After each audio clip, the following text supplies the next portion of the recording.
Tere tulemast Tööinspektsiooni infohommikule. Kui me eelmisel nädalal rääkisime lähetatud töötajatest ja töölähetusest, siis tänase infohommiku teemaks on töölepingu seaduse 5 aastat. Aastal 1. juulil 2009 jõustus meil täna kehtiv töölepingu seadus. See seadus on meile kaasa toonud nii muresid kui rõõme, aga täna me peame hakkama saama just sellise regulatsiooniga, nagu ta on. Kui ajalooliselt korra üks väike tagasivaade teha, et selle seaduse kirjutamine, mis meil täna kehtib, sai alguse juba 1996. aastal. Ehk seda seadust töötati välja väga pikka aega, sellest uue töölepingu seaduse versioone eelnõu tasandil oli väga-väga palju, oli erinevaid kontseptsioone, erinevaid lähenemisi, aga sellisel kujul, nagu ta täna meil on ja toimib, võeti ta vastu siis 2008. aasta detsembrikuus toonase Riigikogu poolt ja jõustus ta siis üle poole aasta hiljem ehk 1. juulil 2009. Mida uus seadus meil eelkõige tähendas tookord 5 aastat tagasi? Tähendas seda, et kehtivuse kaotasid mitmed eriseadused. Kui me enne töösuhete regulatsioonis rääkisime sellest, et meil oli Eesti Vabariigi töölepingu seadus, töö- ja puhkeaja seadus, puhkuse seadus ja nii edasi, palgaseadus, ehk oli väga palju erinevaid õigusakte, mis kõik reguleerisid meil töösuhteid, ehk seda sisuliselt eraõiguslikku suhet tööandja ja töötaja vahel. 1. juulist 2009 on üks ühtne normide kogum ja selleks on töölepingu seadus. Jah, meil on seal juures küll veel ka mitmeid määrusi, näiteks keskmise töötasu määrus, alaealistega seotud määrusi, mis on just välja antud selle töölepingu seaduse alusel. Aga siiski meil on ühtne normide kogum, kus on lihtsam orienteeruda, ehk tööandja täna, ei tööandja ega ka töötajaid ei pea otsima 5-6 seadusest. Kuigi, mis on hämmastav, et kui nüüd vaadata sellist rakenduspraktikat, siis ma tänase päevani ikka veel kohtan inimesi, kes räägivad töö- ja puhkeaja seadusest või palgaseadusest, kuigi meil on 5 aastat, eks ole, uus seadus olnud. Täna ma tahaks keskenduda peamiselt probleemidele, mida siis uus seadus kaasa on toonud, aga rääkida ka nendest probleemidest, mis ei tekkinud tegelikult uue seadusega, vaid mis kandusid üle sellest vanast regulatsioonist ja mis lihtsalt võib ka öelda, et on meie selline välja kujunenud tava töösuhetes, millest kuidagi pooled ei suuda lahti lasta või ei suudeta uue regulatsiooniga kohaneda. Aga selleks, et paremini rääkida üldse nendest probleemidest, siis aluseks võtsin ka eelmisel aastal valmis saanud 2 olulist uuringut töösuhete poolelt. Üks neist on siis 3 erineva organisatsiooni poolt kokku pandud uuring, töölepingu seaduse uuring, mis hindas eelkõige uue töölepingu seaduse mõjusid. Hindas seda, kuidas tööandjad ja töötajad on kohanenud uue seadusega ja kui kõrgeks nad hindavad oma teadlikkust selle seaduse osas. Et kuidas nad üldse mõistavad seda seadust ja teil on ka materjalides nüüd olemas link sellele uuringule, et kui teil on huvi või kui näiteks te teate oma tutvusringkonnas inimesi, kes kirjutavad oma lõputöid, olgu nad siis bakalaureusetööd ülikoolis, magistritööd või ka doktoritööd, et ka neile saab siis viidata, et tegelikult kui see teema sind huvitab, siis selle kohta on uuring juba tehtud. Jah, aastal 2013, ütleme 5 aasta pärast see uuring võib oma sellise asjakohasuse juba minetada, aga tänasel päeval on see uuring kindlasti veel asjakohane. Ja teine oluline uuring, mida on huvitav lugeda, ma julgen väita, igal personalispetsialistil, igal personalijuhil, tööandjal, see on siis töövaidluste analüüs, kus Tartu Ülikool uuris väga põhjalikult seda, kuidas siis uus töölepingu seadus on rakendust leidnud töövaidluskomisjonides ja kohtutes. Ja võetakse siis punkti haaval ja võrreldakse ka ära just nimelt kohtulahenditele viidates, töövaidluskomisjoni otsustele viidates, võrreldakse, kuidas arvab töövaidluskomisjon või milline on töövaidluskomisjonide praktika, milline on kohtupraktika ja tuuakse välja ka need kitsaskohad ja need kõige eriskummalisemad lahendid, mis tegelikult ei lähe päris kokku täna kehtiva töölepingu seaduse sellise üldise eesmärgiga. Et jällegi hea materjal, et kui on aega, kui on tahtmist, et siis kindlasti tutvuda ja need uuringud on kättesaadavad ka Sotsiaalministeeriumi kodulehel. Nii et selline sissejuhatav osa siis, et miks ja millele tuginedes ma siis täna üldse oma ettekannet teen või teiega siin infohommikul suhtlen. Aga milline oli üldse 2009. aastal jõustunud seaduse peamine eesmärk? Peamine eesmärk oli tagada pooltele tööandjatele, töötajatele töösuhetes paindlikkus, aga mitte lihtsalt paindlikkus, vaid eelkõige kaitstud paindlikkus, et pooltel oleks võimalus sõlmida selliseid kokkuleppeid, nagu just neil vaja on, aga teiselt poolt oleks seadusandja poolt ehk riigi poolt ette nähtud need olulised tagatised, need miinimumnõuded, ilma milleta üks töösuhe ei saa olla täisväärtuslik ja klassikalises mõistes töösuhe. Kui me tuletame meelde, miks tööõigus kunagi 19. sajandi lõpus üldse tekkis, mis oli see esmaine idee? Et täna me räägime töösuhtes, meil on tööandja ja töötaja võrdsed partnerid, see on Eesti kontseptsioon Eesti õiguses.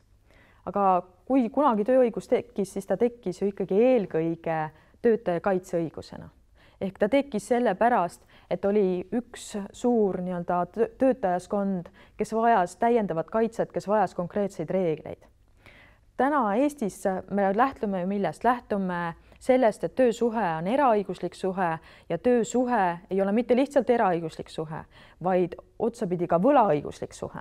Nii nagu viitab töölepingu seadus ka võlaõigusseaduse käsunduslepingu nõuetele, nii kohalduvad ka võlaõigusseaduse üldpõhimõtted, üldprintsiibid ka igale töösuhtele.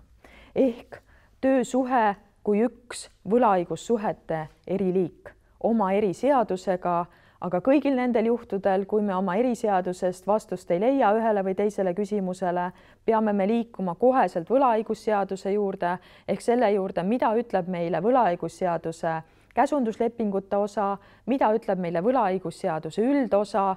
Kui on veel üldisemad küsimused, mida me ei leia ka võlaõigusseadusest, siis me liigume edasi kuhu? Me liigume tsiviilseadustiku üldosa seaduse juurde. Sealt me saame teada, kuidas arvutada näiteks tähtaegu, mis asi see tähtaeg üldse on, mis asi on tähtaeg, mis asi on tähtpäev, et seda reguleerib üldnormina, eks ole, jällegi eraõiguslike suhete jaoks loodud spetsiifiline üldnorm, tsiviilseadustiku üldosa seadus.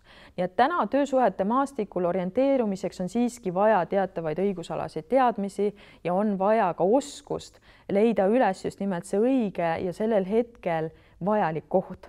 Ja ka see selline orienteerumise oskuse mitte just kõige parem olemasolu igal tööandjal või igal töötajal on viinud teatud kitsaskohtadeni ka rakenduspraktikas. Kuigi mida peab siin juures märkima, näiteks seesama uuring, mille ma siin enne viitasin, mis puudutab töövaidluse otsuseid, töövaidluskomisjoni lahendeid, seal uuringu läbiviijad võib öelda, et heitsid ette töövaidluskomisjonidele, et nad viitavad liialt palju oma otsustes võlaõigusseadusele või tsiviilseadustiku üldosa seadusele ja kohus teeb seda märgatavalt vähem. Ehk kohus lähtubki sellest, et poolte vahel on spetsiifiline eraõiguslik suhe, töösuhe, mida reguleerib esmajärjekorras töölepingu seadus.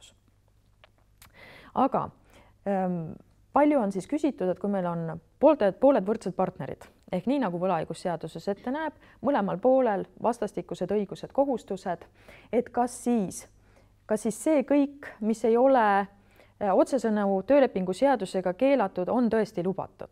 Ehk kui ma küsiks täna teie käest, et kas on võimalik töötajaga võlaõigusseadusele tuginedes kokku leppida leppetrahvi maksmine tööle hilinemise eest, kas see on lubatud?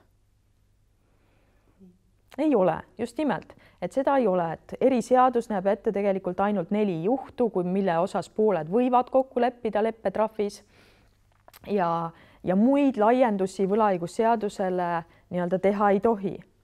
Aga paljudel juhtudel tööandjad küsivad ikka ja jätkuvalt ja mitte ainult tööandjad, ka töötajad, et aga kus see öeldud on? Näidake mulle expressis verbis, kus on seaduses öeldud, et sellist kokkulepet ei tohi sõlmida. Ja siis, kuna sellist sätet otsesõnu ei ole, et muud leppetrahvi kokkulepped on töösuhetes keelatud, kuigi seda kaudselt võib seadusest siiski välja lugeda ja seaduse selgitustes on see ka kenasti välja kirjutatud, siis ikka jätkuvalt ka täna kirjutatakse nii töölepingutesse kui ka reeglitesse töökorraldusele sisse, et vaat, kui sa helined tööle 5 minutit, siis sa maksad tööandjale trahvi 50 eurot, nii-öelda niinimetatud leppetrahvi, kui sa hilined 10 minutit, siis juba 100 eurot ja nii edasi ja nii edasi ja siis kokkuvõttes võib siis olukord jõuda selleni, mida ka paarist töövaidlusest on välja tulnud, et töötajal sisuliselt nagu polekski enam õigus töötasu saada, sellepärast et töötasu on juba trahvidel ära kulunud. Tööandja ütleb kuu lõpus, et väga tore, et sa minu jaoks tööd tegid, aga kuna sul on nii palju rikkumisi, siis ma ei saa sulle töötasu välja maksta. No mis sellele järgneb? Töötaja, kuna see on ebaseaduslik olnud, kogu see tasaarveldamine või kinnipidamine töötaja töötasult, siis pöördub töötaja töövaidluskomisjoni või kohtusse ja nõuab loomulikult mida saamata jäänud töötasu. Ja tal on selleks õigus ja talle mõistetakse ka see välja. Nii et igasugune selline liigne laiendamine ja väga selline grammatiline tõlgendamine ei pruugi alati olla asjakohased ja võivad ikkagi kokkuvõttes viia töövaidluseni ja selleni, et keegi jääb millestki ka rahaliselt ilma. Aga töölepingu seadus kogu oma tervikmahus on siiski selline miinimumnõuete kogum. Ehk need on sellised miinimumreeglid, mis peavad olema siis igas töösuhtes täidetud, pluss on siis mõned paragrahvid, mis räägivad väga selgelt poolte võimalusest millestki kokku leppida ehk nii-öelda täiendavatest erikokkulepetest.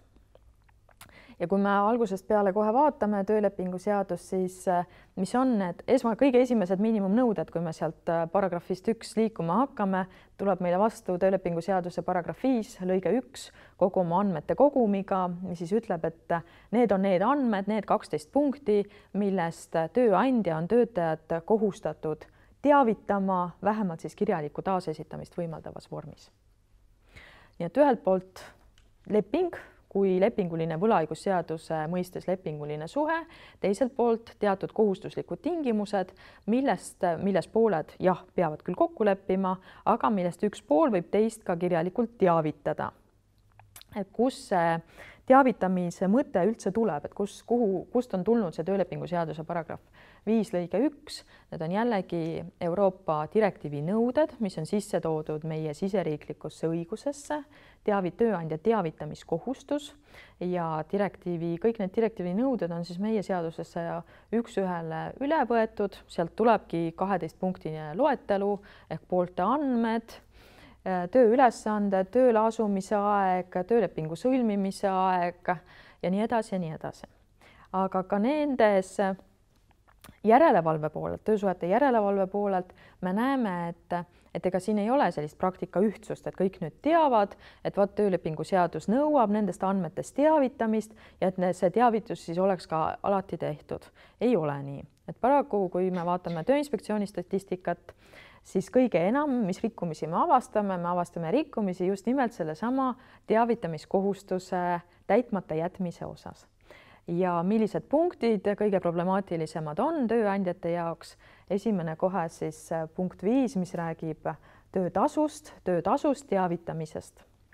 Et miks selle töötasust teavitamine on nii problemaatiline, on see, et kuidas ikkagi need palgaosad lahti kirjutada. Et kunagi kehtinud palgaseadus rääkis meile ilusti põhipalgast ja lisatasudest ja tulemustasudest, et täna meie töösuhete regulatsioon ju ei räägi midagi nendest töötasu komponentidest, ta räägib puhtalt töö eest makstavast tasust, töötasust ja see komponentide jaotus on jäetud nii-öelda pooltele omavaheliseks kokkuleppeks.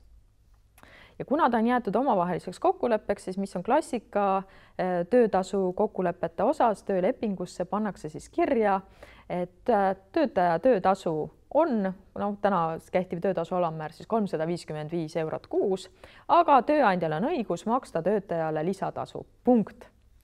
Kas sellise kokkuleppe puhul on töötaja teavitatud töötasustamise viisist, on ta teavitatud kõigist nendest põhimõtetest, kuidas tema töötasu siis kokkuvõttes arvutatakse?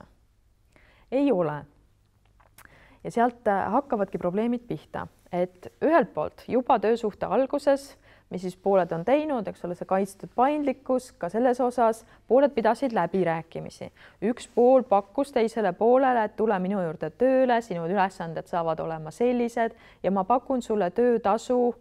Kui sa hästi pingutad, siis sa saad töötasu ilusti 1000 eurot kätte.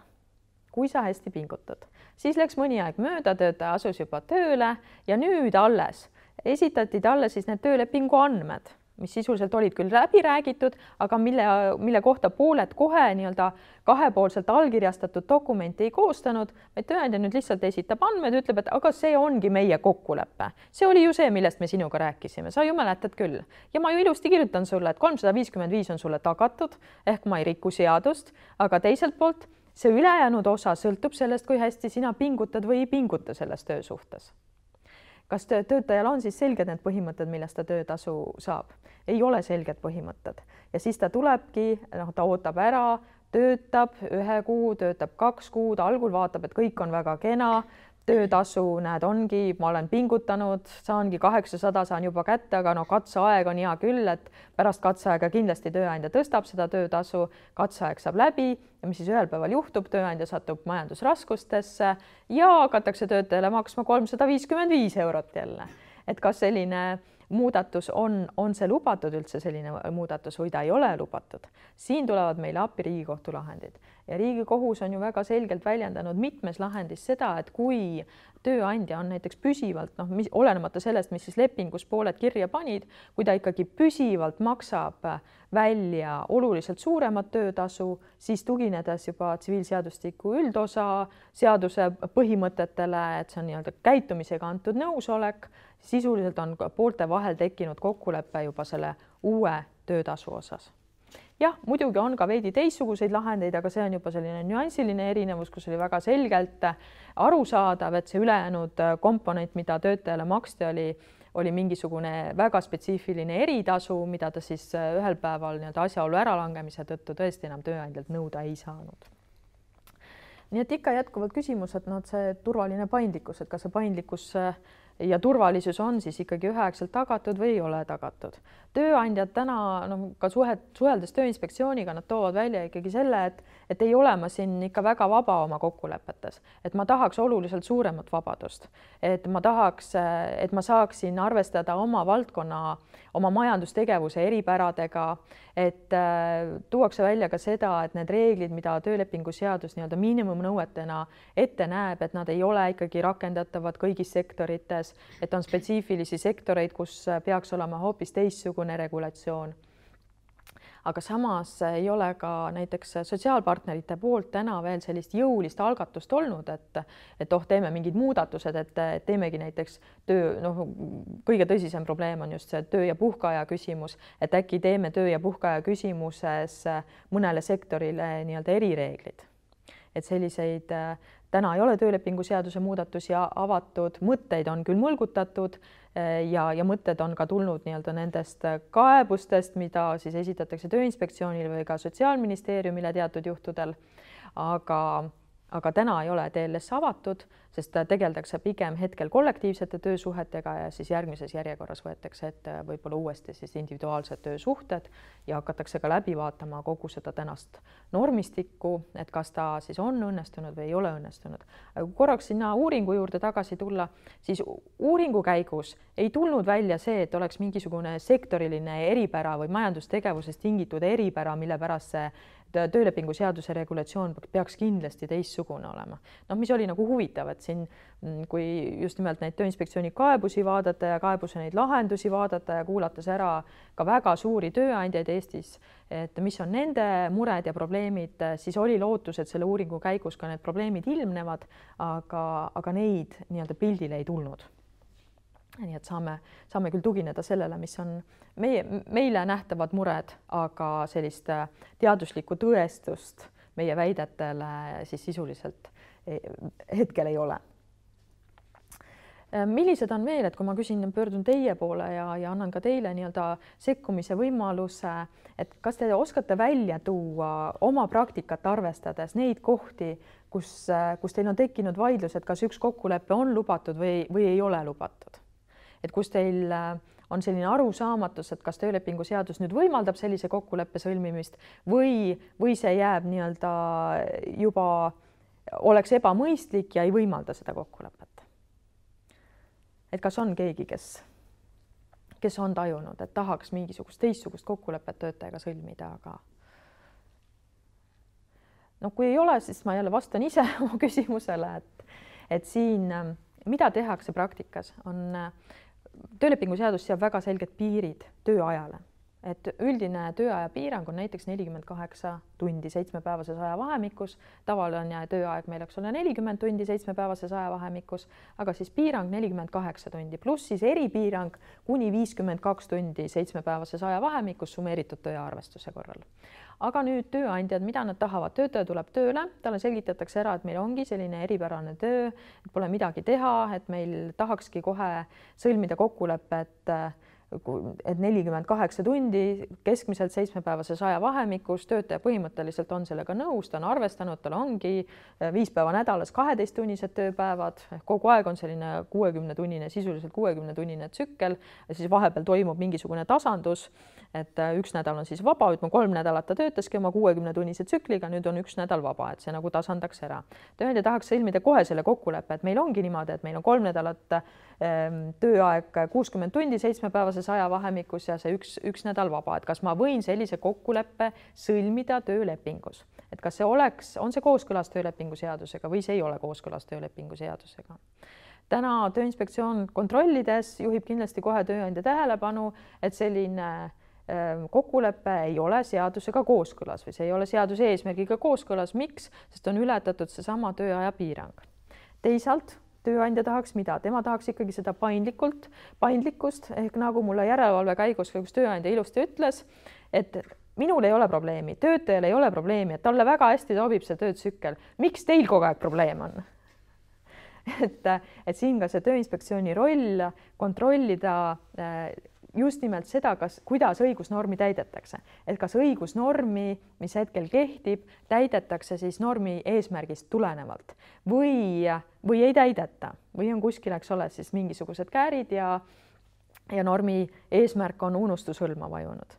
Et need on sellised nüansid, kus jah, tekib küsimusi just praktika poolelt, et ma ju tahaks, meil mõlemal poolel on see soov olemas ja nüüd tuleb keegi riik ja ütleb, et ei, te ei tohi sellist kokkulepet sõlmida. Nii et seal, milleni me siit jõuame, on see, et aeg-ajalt tekib küsimus, et kas töölepingu seaduse nii-öelda regulatsiooniga on õigusnormi selgus tagatud. Et meil on teatud paragrahve, kus on liiga suur tõlgendusruum. Et kus me täna näeme, et tõesti need tööandjad ja töötajad, mõlemad pooled on hädas, sest see regulatsioon võimaldab mõista nii ühte kui teistmoodi. Jah, loomulikult meile kõigile on abiks Sotsiaalministeeriumi poolt ilusti koostatud töölepingu seaduse käsiraamat, mis selgitab põhjalikult, et kuidas seda konkreetset õigusnormi tuleb mõista või mis on olnud seadusandja siis esmane eesmärk, millest tulenevalt üldse selline norm kehtestatud on, aga ega ükski selgitus ei suuda anda vastust kõigile nendele küsimustele, mis meil praktikas tekivad. Et siin ka, et loodetavasti, kui hakatakse siis töölepingu seadust uuesti üle vaatama, et siis võetakse arvesse ka need samad uuringu tulemused ja selgitatakse just neid kohti, mis praktikas on kõige enam kitsas nii-öelda küsimusi tekitanud või ka vaidlusi poolte vahel tekitanud. Mis on muutunud uue seadusega? Et kas on, et kui me nüüd vaatame seda, mis toimus enne 1. juulit 2009 ja vaatame tänast seadust, siis mis on muutunud? Et üks seaduse eesmärkidest oli ju see, et pooled hakkaksid omavahel suhtlema, et nagu me tõstsime, nii-öelda muutsime rolli, enne oli roll tööandjal see, et tal oli ka administratiivõigus, tal oli õigus määrata oma töötajale näiteks distsiplinaarkaristus.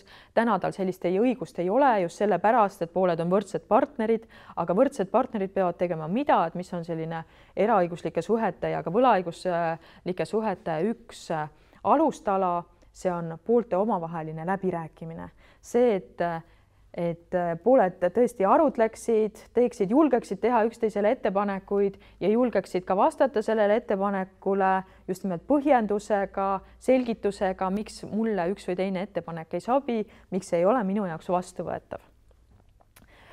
Noh, 5 aastat on ilmselt liiga lühike aeg, et muuta Eesti inimeste loomust. Et ikka, meil on ikka samamoodi, nii nagu oli see enne vana seaduse alusel, töötaja tuleb tööle, talle antakse töölepingu vorm ette, hea on, kui ta selle vormi läbi loeb, aga igaks juhuks ta ei küsi midagi, sest äkki tööandja muidu ei võta tööle teda, ta paneb allkirjad alla ja ta loeb seda lepingut või lepingu lisa alles siis, kui nüüd tekkis mure. Tööandja nõuab midagi, ütleb, et kuidas sa niimoodi teed, sul on ju töölepingus selgelt kirjas, kuidas sa olema pead, mis sa tegema pead, et miks me üldse vaidleme sellel teemal. Ja tema vaatab, et äkki tööandja ikkagi rikub midagi, et mulle nagu tundub, mul ei ole siin töökeskkonnas mugav olla, mulle tundub, et tööandja survestab mind liialt, et need reeglid on liiga, et ta nõuab midagi, aga kus sellised reeglid üldse kirjas on, mida tema nõuab. Et kust ma seda nüüd vaatama hakkan, no jõuab siis sellele arusaamisele, et jah, et oma tööleping on ikkagi see esimene koht, kus tuleb üle vaadata, milles me tööle asumisel kokku leppisime ja siis tekivad temal sellised ahaa-efektid, et kas tõesti, et minu lepingus on selline asi kirjas, tea, kes see siia selle allkirja pani, et siis ta loeb nagu esimest korda seda lepingut, aga see ei ole ju seaduse eesmärk, et seaduse eesmärk on ikka see, et inimesel oleks ka endal arusaamine, et tal oleks ka soov tutvuda oma töölepingu tingimustega enne, kui ta tööle läheb ja pidada ka läbirääkimisi. Siin muidugi ettevõteti on traditsioonid väga erinevad. On väga suuri ettevõtteid, eks ole, kus on suured personaliosakonnad ja kus jõutakse inimestega suhelda ja kus on kogu sisseelamisprogramm on juba välja töötatud, inimene tuleb meie juurde, me ei lubagi teda enne tööle, kui ta on kõik läbinud, kui ta on meile ka vastanud teatud küsimustele, kontrollküsimustele, et me aru saaks, kas ta on lugenud oma töölepingut, kas ta on lugenud reegleid töökorraldusele, kas ta on lugenud meie palgakorralduslikke põhimõtteid, meie tööajakorralduse põhimõtteid. Ja on teised ettevõtted, kes tõesti, mida väiksem, seda keerulisem on see pooltevaheline suhtlus, mis on nagu imelik ühelt poolt, et kui meil on näiteks 10 töötajaga ettevõte, siis oleks igati loogiline, et see on nagu perefirma, me peaks iga päev omavahel suhtlema ja samamoodi me peaks omavahelise suhtluse käigus kõik oma need töölepingud ka korda saama.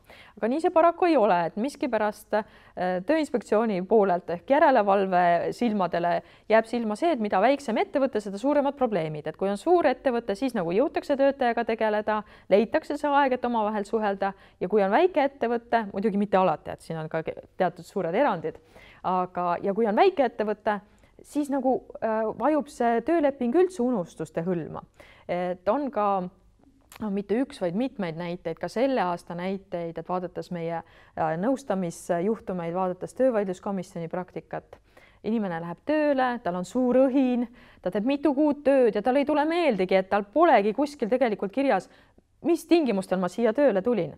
No aga miks talle see meelde ei tule? Töö on, tööülesannetest saan aru, sellest me saime aru, et kontor on lahti kella 9-st kella 5-ni ja ju see on tööaeg, tulen igal hommikul kella 9-st, kell 5 lähen ilusti ära, palk kantakse arvele, no mis ma siin veel kokku lepin, et kõik on nagu ju olemas, kõik toimib ja eks ta toimibki täpselt selle hetkeni, kuni tekib kohe mingi probleem. Et tekib probleem näiteks selles, et ma pingutasin tegelikult rohkem, tööandja palus mul jääda õhtul kauemaks, mina enda meelest tegin ületunnitööd. 4 tundi ootasin kontoris või olin kontoris pikemalt, valmistasin talle vajalikke dokumente ette, aga nüüd vaatan, sain oma palgalehe kätte ja nüüd siin ei ole mitte ridagi selle kohta, et ma võiks selle päeva eest rohkem tasu saada. Siis ta selle asemel, et nüüd pöörduda oma tööandja poole ja tema käest nagu selgitust paluda, kuhu töötaja tuleb. Tuleb Tööinspektsiooni, tule kallis kolmas osapool, vii meid kättpidi kokku, selgita. Eriti head on need juhtumid, kus töötaja tuleb tööinspektori juristi vastuvõtule ja ta ütleb juristile, et ei, aga miks mina pean rääkima? Teie võtke toru, mul on number olemas, nimi on olemas, teie öelge talle, et ta on mulle jätnud maksmata ja selgitage talle, kus see kohustus talle üldse tuleneb. et need on sellised kummalised lood ja näitavad väga selgelt, et Eesti ühiskond ei ole ikka veel harjunud mõttega, et ka töösuhte pooled on võrdsed partnerid, peavad pidama läbirääkimisi ja peavad suutma ka oma probleeme esimese asjana ikkagi omavahel ära lahendada. Sama lugu töölepingu seaduse paragrahv 5 lõige 3 räägib sellest, et kui töötajale ei ole siis töölepingu andmeid esitatud enne tööle asumist, et eeldatakse ikkagi kõikide andmete esitamist juba enne tööle asumist, kui neid andmeid ei ole esitatud, siis on töötajal õigus neid andmeid igal ajal nõuda ja tööandjal kohustus need andmed ka esitada hiljemalt 2 nädala jooksul. Nüüd jälle, kui töötaja tuleb, kirjutab Tööinspektsioonile kaebuse või kirjutab juba töövaidluskomisjoni poole pöördub, tööandja ei ole mulle ma juba 2 kuud töötan, tööandja ei ole siiamaani mulle andnud neid kirjalikult või kirjalikku taasesitamist võimaldavas vormis töölepingu andmeid. Ei ole mulle siis, ei ole ka minuga läbirääkimisi pidanud, et tööd siin küll teen, palka saan ka, aga näed, mul ei olegi kirjalikku töölepingut.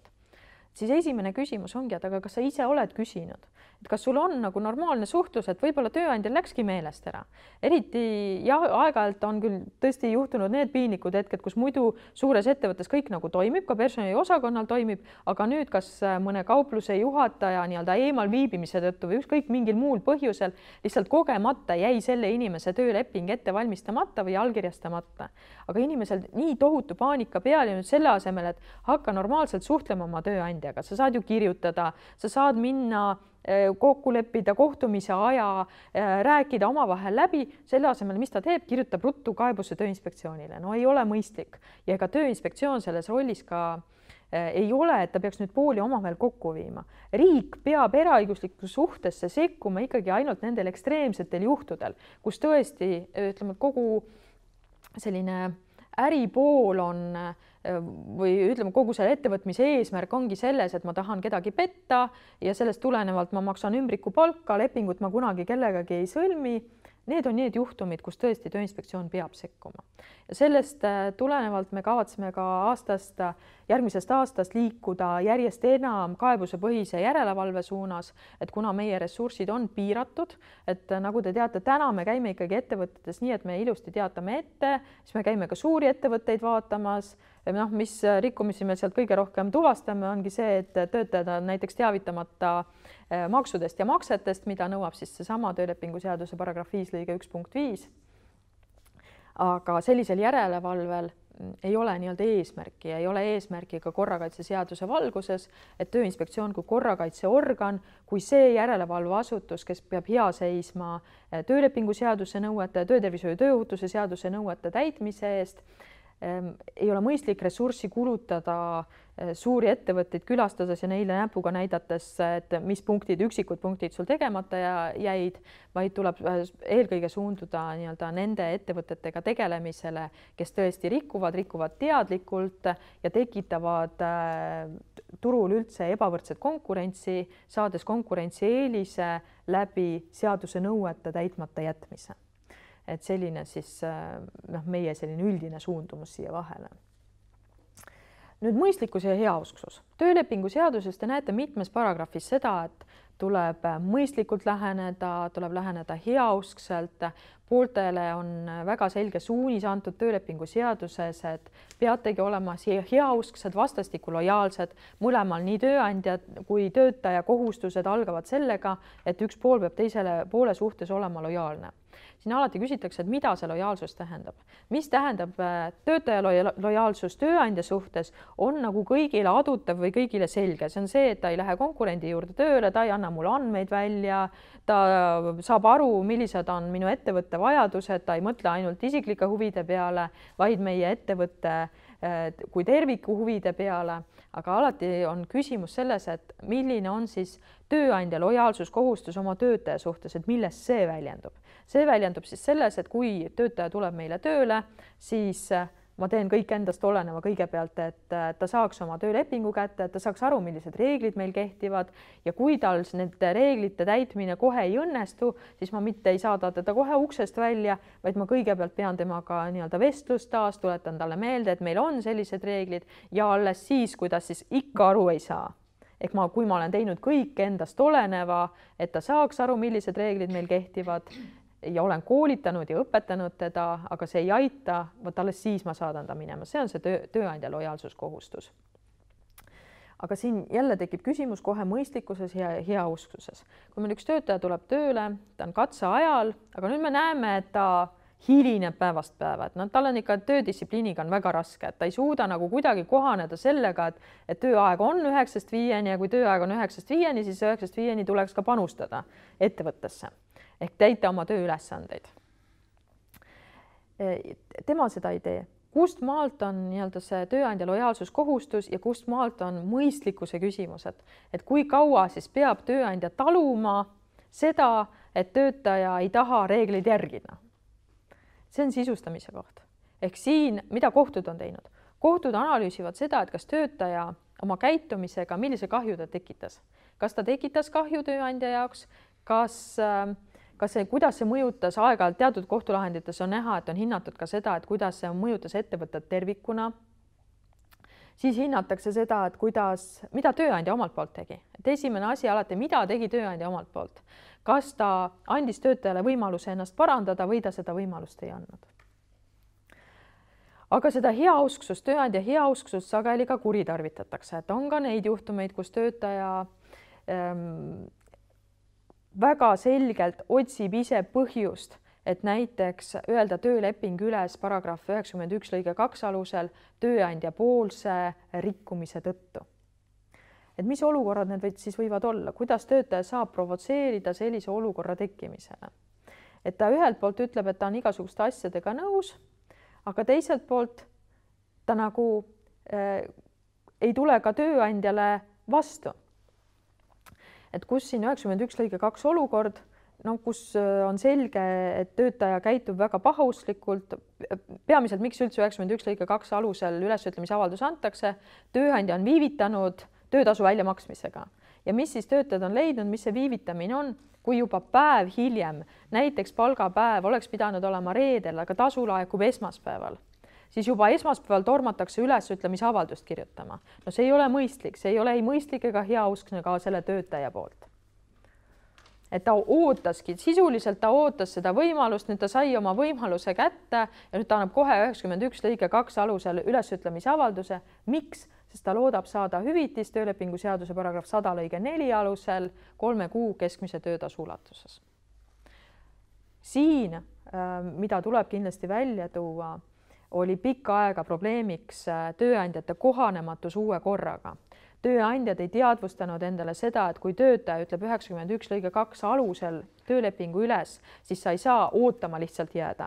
Või sa ei saa siis 3 päeva pärast teha ise ülesütlemisavaldust 88 lõige 1.3 alusel, sellepärast et töötaja ei tulnud enam tööle, vaid sa pead vaidlustama selle töötaja ülesütlemisavalduse. Et see on ka üks väga oluline koht, et siin mõlemate poolte aktiivsus on seadusesse sisse kirjutatud. Kui üks pool ei nõustu teise poole toiminguga, peab ta reageerima ja reageerima võimalikult kiiresti.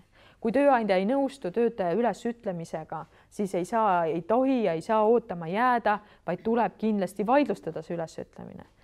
Paraku see vaidlustamise võimalus on ikkagi ainult läbi töövaidlusorgani ehk läbi töövaidluskomisjoni või kohtu ja see on tööandjate jaoks aeg-ajalt ka koormamaks osutunud. Mida siin soovitada? Võib soovitada seda, et veel enne, kui pöörduda nüüd otse sinna töövaidluskomisjoni või kohtusse ja vaidlustada, pakkuda töötajale näiteks kompromissi. Öeldagi, et Saaru, ma ei nõustu sinu tingimustega sellega, et sa ütled töölepingu erakorraliselt üles, aga ma teen sulle ettepaneku, et läheme lahku siiski poolte kokkuleppel.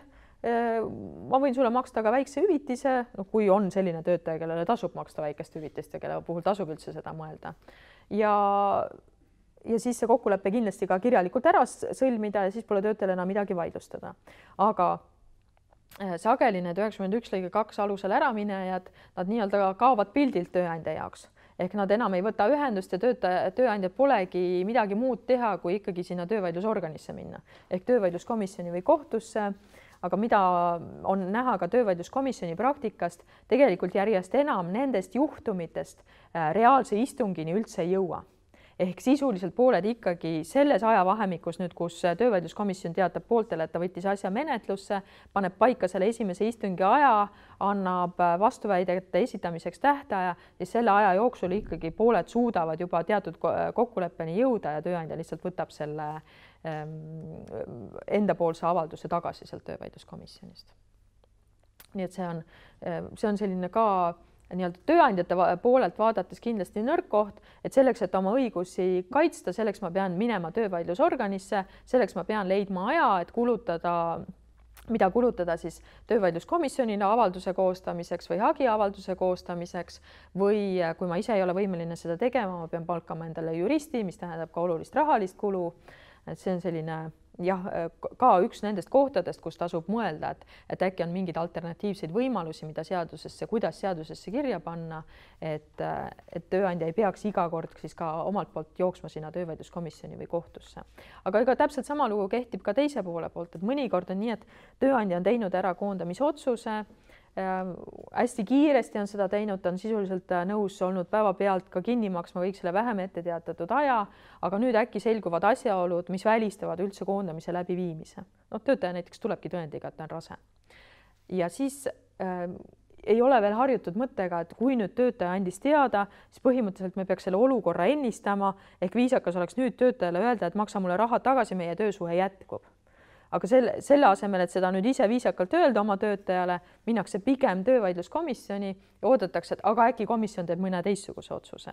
No ta ei tee selles olukorras teistsugust otsust, et kui töötaja on käitunud nii, nagu seadus ette näeb, vähemalt 2 nädala jooksul pärast ülesütlemise avalduse saamist on ta oma rasedusest teada andnud, see on just koondamist puudutab, on ta oma rasedusest teada andnud tööandjale ja siis on tööandja kohustus võtta see oma ülesütlemise avaldus sisuliselt tagasi, aga nõuda ka need hüvitised siis ühtlasi tagasi.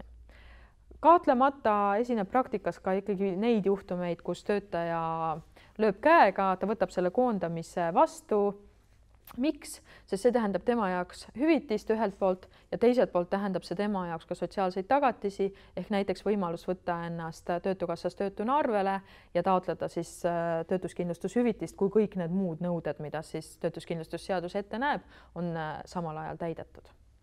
Nii et mitte kõik ka alla 3-aastaste lapsevanemad, ka rasedad ega ei vaidlusta alati koondamist.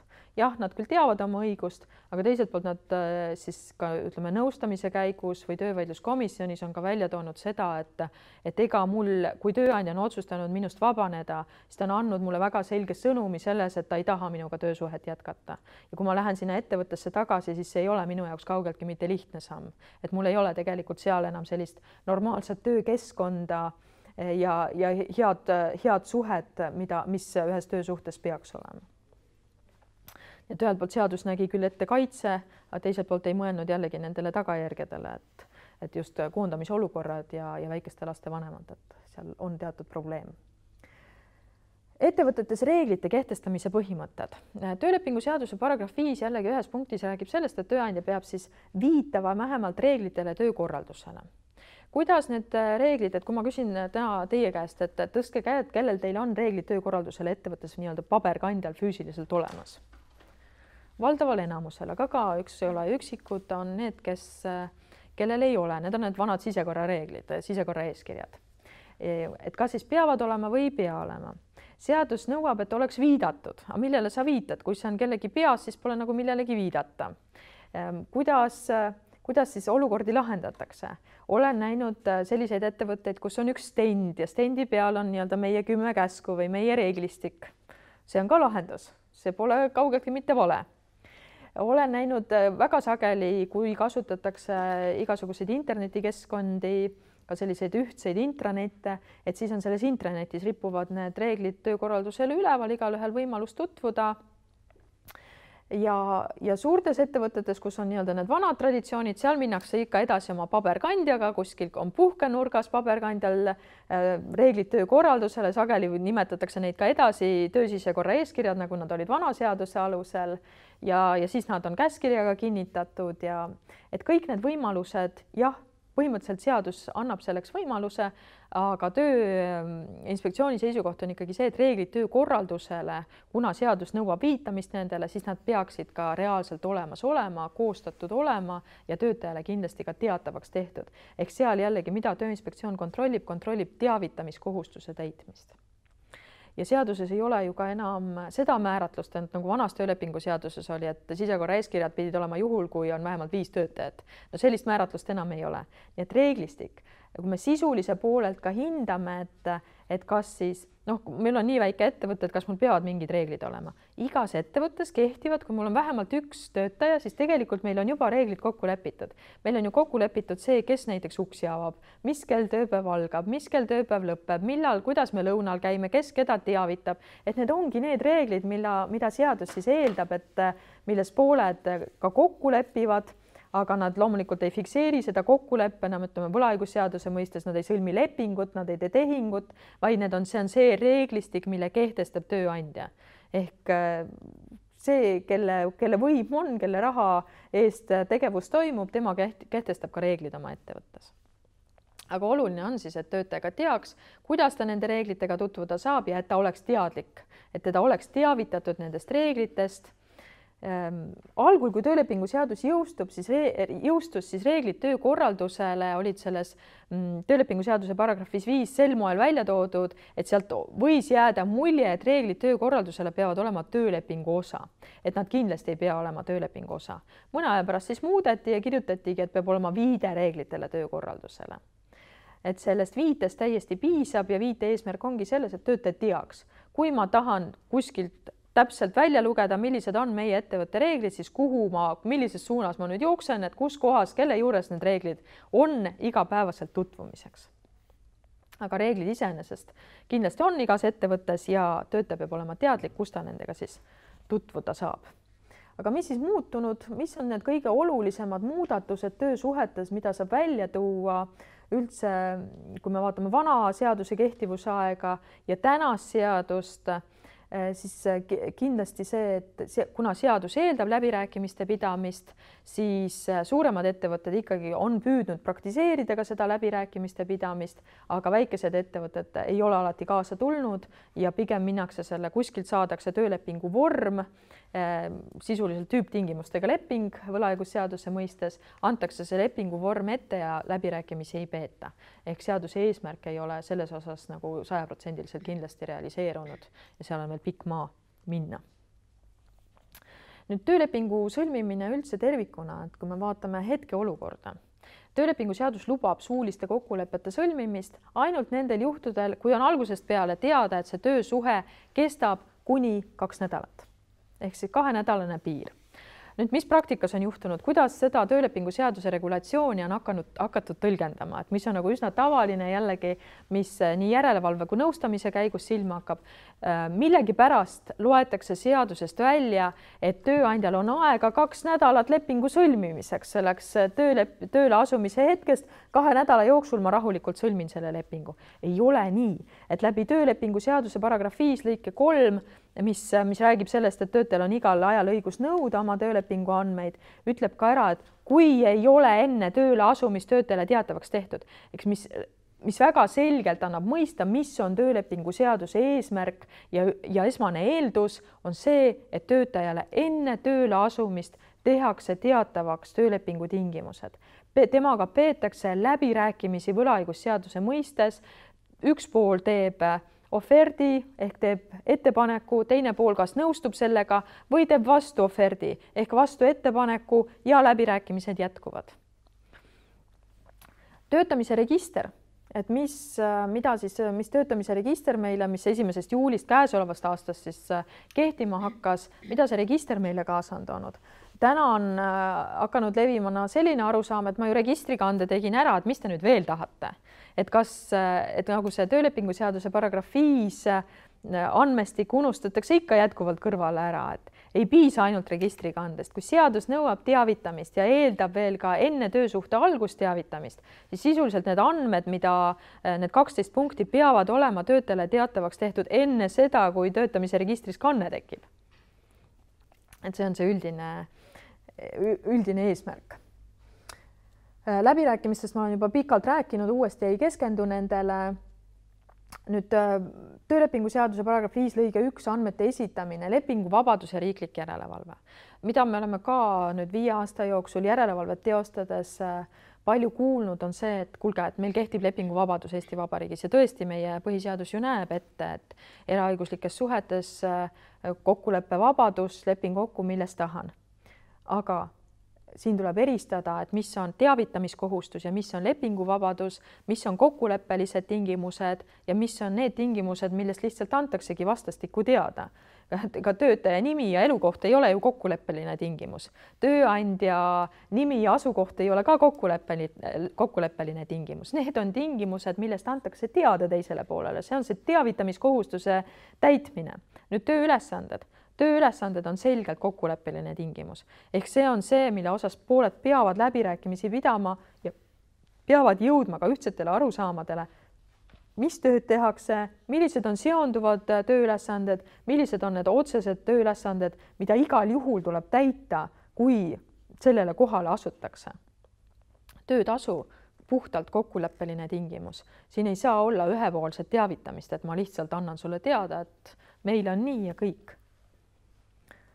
Nii et see jah, läbirääkimised on esmane, aga ka võlaõigusseaduse üldpõhimõtted ja seejuures siis eristamine, et mis on töölepingu seaduse paragrahvis 5 lõikes 1 ette nähtud tingimustest, need tõesti puhtalt teavitamise tingimused, näiteks kas kollektiivleping kehtib või ei kehti, ka puhtalt teavitamise tingimus.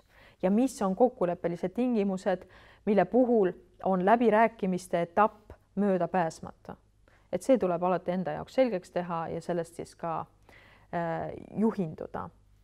Praktikas pigem kasutatakse seda, et pooled ikkagi sõlmivad omavahel lepingu ehk teevad tehingu, antakse tõesti paberkandjal see tööleping kätte, teine pool kirjutab alla, ehk siis selline vastastikune leping, mitte ühepoolne teavitamine. Ühepoolset teavitamist kohtab vähe, aga seda ka kohtab. Siin on ilmselt paslik rääkida ka huvitavast vaidlusest, kus tööandja ja töötaja tuli tööle, pooled pidasid läbirääkimisi. Sisuliselt käidi läbi kõigis punktides, pidasid läbirääkimisi, aga nad kokkulepet ei sõlminud ja tööandja ühel päeval e-kirjaga saatis siis, et vot nüüd nendes tingimustes leppisime kokku, asu täitma. Töötaja, kes oli selleks ajaks juba 2 nädalat tööd teinud, ütles, et aga ma ei nõustu nende tingimustega. Mina sulle kinnitust ei anna selle kohta, et sa mind teavitanud oled nendest tingimustest. Et vaata ise, kuidas sa hakkama saad. Ja loomulikult ma ei sõlmi ka mingit lepingut, et sellest teavitamist üksi on vähe. Ma ei sõlmi ka mingit lepingut sinuga, sest mina ei ole nende tingimustega nõus, mida sina mulle nüüd selles lepingus pakkuma hakkad. Ehk mis siis juhtus? Pooled pidasid läbirääkimised ära, aga nüüd teine pool äkki ei olnud enam heauskne. Ükskõik kumb siis pool, ma ei hakka praegu õigust mõistma, et kas siis tõesti tööandja lisas sinna midagi, ehk see, mida meie seal tööinspektsioonis kuuleme, on ju, eks ole, ühe poole väited ja teise poole väited. Et kas see, et tööandja tõesti lisas midagi, milles kokku ei lepitud, see oli töötajale vastu võetamatu või teine asi oli ka see, et töötaja küll oli sellest teadlik, aga ta nüüd oli paari nädala jooksul ümber mõelnud ja ütles, et nüüd see tingimus talle enam ei sobi. Ehk siin õppetund tööandjatele ikkagi on hea see leping kahepoolselt allkirjastada enne töötaja tööle asumist, sest pärast muutub see selline tühine asi äkki väga oluliseks konfliktiks poolte vahel. Ka need pooled selles asjas läksid töövaidluskomisjoni ehk mida siis töövaidluskomisjonid paluti? Paluti tuvastada töölepingu tingimusi. Väga selline ebamõistlik vaidlus. Pooltel töösuhe kestab, no kas see on normaalne töösuhe, kui me peame minema töövaidluskomisjoni või kohtusse omavahel selgeks rääkima, milles me kokku leppisime. See ei ole normaalne töösuhe. Aga see inimene, sellel hetkel, kui töövaidluskomisjonis käidi, ta oli ikkagi selle tööandja juures tööl edasi ja nad tõesti töövaidluskomisjonis arutlesid selle üle, milles me siis ikkagi 2 nädalat või 3 nädalat tagasi, töövaidluskomisjoni ajaks oli muidugi seal juba 1,5 kuud möödunud, et milles me siis tegelikult kokku leppisime, kas me rääkisime ühest tingimusest või me ei rääkinud sellest tingimusest. Aga selliste olukordade vältimiseks soovitab juba kindlasti siis enne tööle asumist kahepoolne kokkulepe, midagi läbirääkimisi, aga kohe läbirääkimiste tulemusel soovitab võib-olla isegi samal päeval, nagu oleme läbi rääkinud, mõlemad pooled on asjad selgeks rääkinud, siis kohe ka see allkiri sinna dokumendile alla panna. Muidugi, mis praktikas veel nagu muret tekitab, on aeg-ajalt see, et töötaja läheb uude ettevõttesse, talle pannakse see, temaga läbirääkimisi ei peeta, aga talle antakse töölepingu vorm kätte ja öeldakse, et sa ei tohi seda kuhugi viia, see on meil ärisaladus. Aga kui sa ei tohi seda kuhugi viia ja sealsamas on sees väga spetsiifilised punktid, mida üks tavainimene absoluutselt ei mõista, on seal siis ärisaladuse kokkulepped, on seal konkurentsipiirangu kokkulepped, et kas see on tööandja poolt nüüd ikkagi mõistlik käitumine, et ta ei luba töötajal seda lepinguprojekti kaasa võtta. Mina arvan isiklikult, et see ei ole mõistlik käitumine, et töötajal võiks olla või tulevasel töötajal võiks olla see mõistlik aeg, kus ta tõesti saab seda lepingut rahulikult lugeda, et ta ei ole selles stressiolukorras, ma tulin uude ettevõttesse, ma pean endast hea mulje jätma, nüüd ma pean veel meelde jätma, mis kus on, kellega ma suhtlen, vaid ta võtabki selle rahulikult koju kaasa, tutvub sellega, kui vaja, no las ta peab naabrinaisega nõu, no tühja sellest, las ta peab naabrinaisega nõu ja siis, kui ta on tutvunud sellega, siis me arutame selle lepingu läbi ja siis juba allkirjastame. Et ka selline hea tava lihtsalt, mida rakendada ja mis on ka mõistlik ja teatud juhtudel siis aitab ära hoida siis vaidlusi tulevikus. Nüüd töölepingu seaduse paragrahv 6 lõiked 1–5. Siin on selge erisus siis muudest võlaõiguslikest kokkulepetest, et kui me muidu võlaõigusseaduse raames räägime sellest, et kehtivad ju nii suulised kui kirjalikud kokkulepped, siin töölepingu seadus eristab väga selgelt ära, et punktid 1–5 on need punktid, mis peavad olema pooltel omavahel kokku lepitud kirjalikult ja kui kirjalikku kokkulepet ei ole, siis loetakse, et seda kokkulepet ei olegi sõlmitud. Mis siis, et peeti läbirääkimisi, mis siis, et mõlemad pooled olid nõus ja suuline kokkulepe oli olemas, selline on seaduse erisus. Aga mis lõiked need üldse on, millest ma räägin? Esimene kohe töölepingu seaduse paragrahv 6, lõige 1.1 räägib katseajast. Jälle praktikas probleem. Paljud tööandjad arvavad, et ma pean kindlasti katseaja töölepingusse kirja panema. Ei pea, et lähtume jällegi seaduse eesmärgist ja mõttest. Kui ma lepingusse katseaja kohta mitte ridagi kirja ei pane, siis katseaeg rakendub automaatselt, seadusest tulenev katseaeg. Kui töötaja on tööle asunud määramata tähtajaga, siis on tal 4-kuuline katseaeg. Kui töötaja asub tööle tähtajalise lepingu alusel, näiteks kuni 8 kuuks, siis ei tohi tema katseaeg olla kauem kui pool sellest lepingu kestvusest ehk 1 kuu sellest 2-kuulisest töötamise perioodist. Ja me ei pea selle kohta tegelikult lepingusse mitte midagi kirja panema. Selguse huvides kahtlemata on hea, kui pooled saavad ühtemoodi aru, et meil on 4-kuuline katseaeg, aga siis on soovitav ka jätta märkimata see katseaja lõpukuupäev. Sest kus on tekkinud probleemid praktikas? Töötaja tuli tööle, kasutati ikka seda vana töölepingu seaduse ajast juba jäänud töölepingu vormi, seal sees töötajale kohaldatakse katseaega, katseaeg kestab. Sellest tööle on, ütleme, 1. jaanuar 2015 kuni siis 30. aprill 2015. Nüüd töötaja jäi haigeks, jäigi raskelt haigeks 2 kuuks. Meil ei ole tegelikult enam võimalust 4 kuud teda hinnata, meil on see piir ees, mille me ise lepingusse kirja panime. Kui meil seda lõpukuupäeva poleks olnud, oleks igati mõistlik olnud, et töötaja tuleb tööle, me ütlemegi talle, et kuna sa 2 kuud olid töövõimetuslehel, siis mul ei olnud võimalust sind hinnata, sinul ei olnud võimalust hinnata, kas see töötamise koht sulle ikka tegelikult sobib, siis lükkub selle võrra siis see katseaeg edasi. Et siin ka, et alati mõttekoht, kas katseaja osas tasub kokkuleppe sõlmida või mitte. Töölepingu seaduse paragrahv 6 eeldab kokkuleppe sõlmimist kindlasti nendes olukordades, kus meil tuleb tööle väga tugev spetsialist, me teame, et tal ei ole, me oleme temaga tuttavad juba, ta võib-olla on kuskil varem ka töötanud meie ettevõttes ja me lepime kokku, et tal ei kohaldatagi katseaega. Vaat siis see tuleb kindlasti lepingusse kirja panna. Või me lepime kokku, et jah, ta tuli määramata tähtajaga tööle, aga tema katseaeg kestab ainult 1 kuu. See kokkulepe peab olema kindlasti kirjalikult fikseeritud, mõlema poole poolt allkirjastatud, et see on see erisus, erikokkulepe, milles siis töölepingu seadus ka räägib. Paragrahvist 6, mida veel välja tuua, tähtajaline töösuhe. Töölepingu seaduse paragrahv 9 ja 10 räägivad ära siis nendest tingimustest, millal üldse saab sõlmida tähtajalise töölepingu ja ütlevad ka selgelt ära, et alati peab olema põhjendus, miks me sõlmime tähtajalise töölepingu. Miks see põhjendus nii oluline on? Et taustaks siis see, et tööleping kogu oma olemuselt või töösuhe oma olemuselt on määramata tähtajaga suhe. Ja kui me tahame sõlmida tähtajalist töölepingut, peab meil olema mõjuv põhjus. Täna praktikas me näeme ikkagi päevast päeva neid töölepinguid, kus on kirjas lause, töötaja on tööle asunud tähtajaliselt kuni 31.12.2014, aga sinna ei järgne mitte ühtegi põhjust. Kui sinna põhjust ei järgne, siis seadusest tulenevalt võib selle lepingu lugeda algusest peale sõlmituks määramata tähtajaks.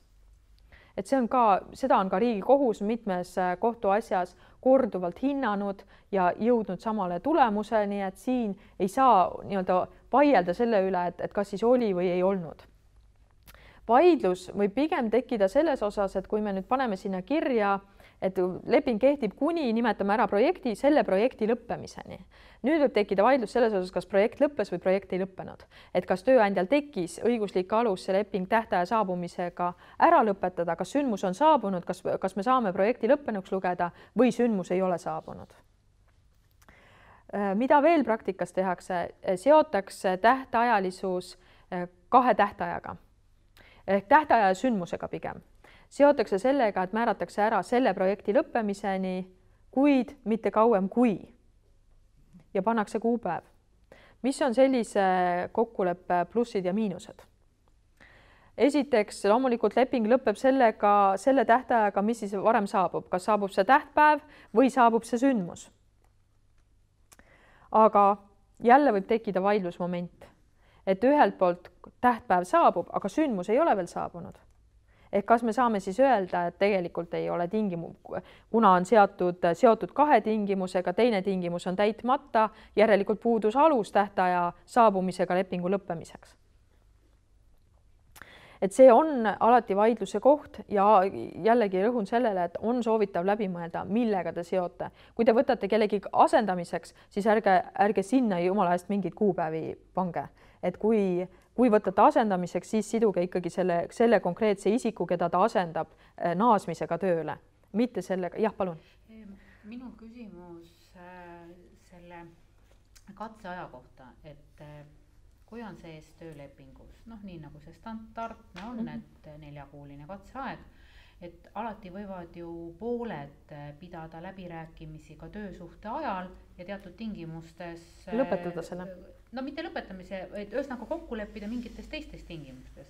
Inimene on tubli, tööandja leiab, et ta tõesti on tubli, võib-olla ta on selle katseajaga sidunud veel mingisugused lisaklauslid, näiteks seal töötasu muutuse, et see on ju õigustatud ja see on ju lubatud, et me lepimegi kokku, et me teeme töölepingule muudatuse, paneme kirja, et me oleme kokku leppinud, et katseaeg lõpeb ära nüüd selle kuupäevaga ja rakenduvad need tingimused. Absoluutselt, et see ongi igati mõistlik ja see ongi puhtalt poolte kokkuleppe küsimus ja ta lõpebki varem ära ja mõlemad pooled on seda aktsepteerinud.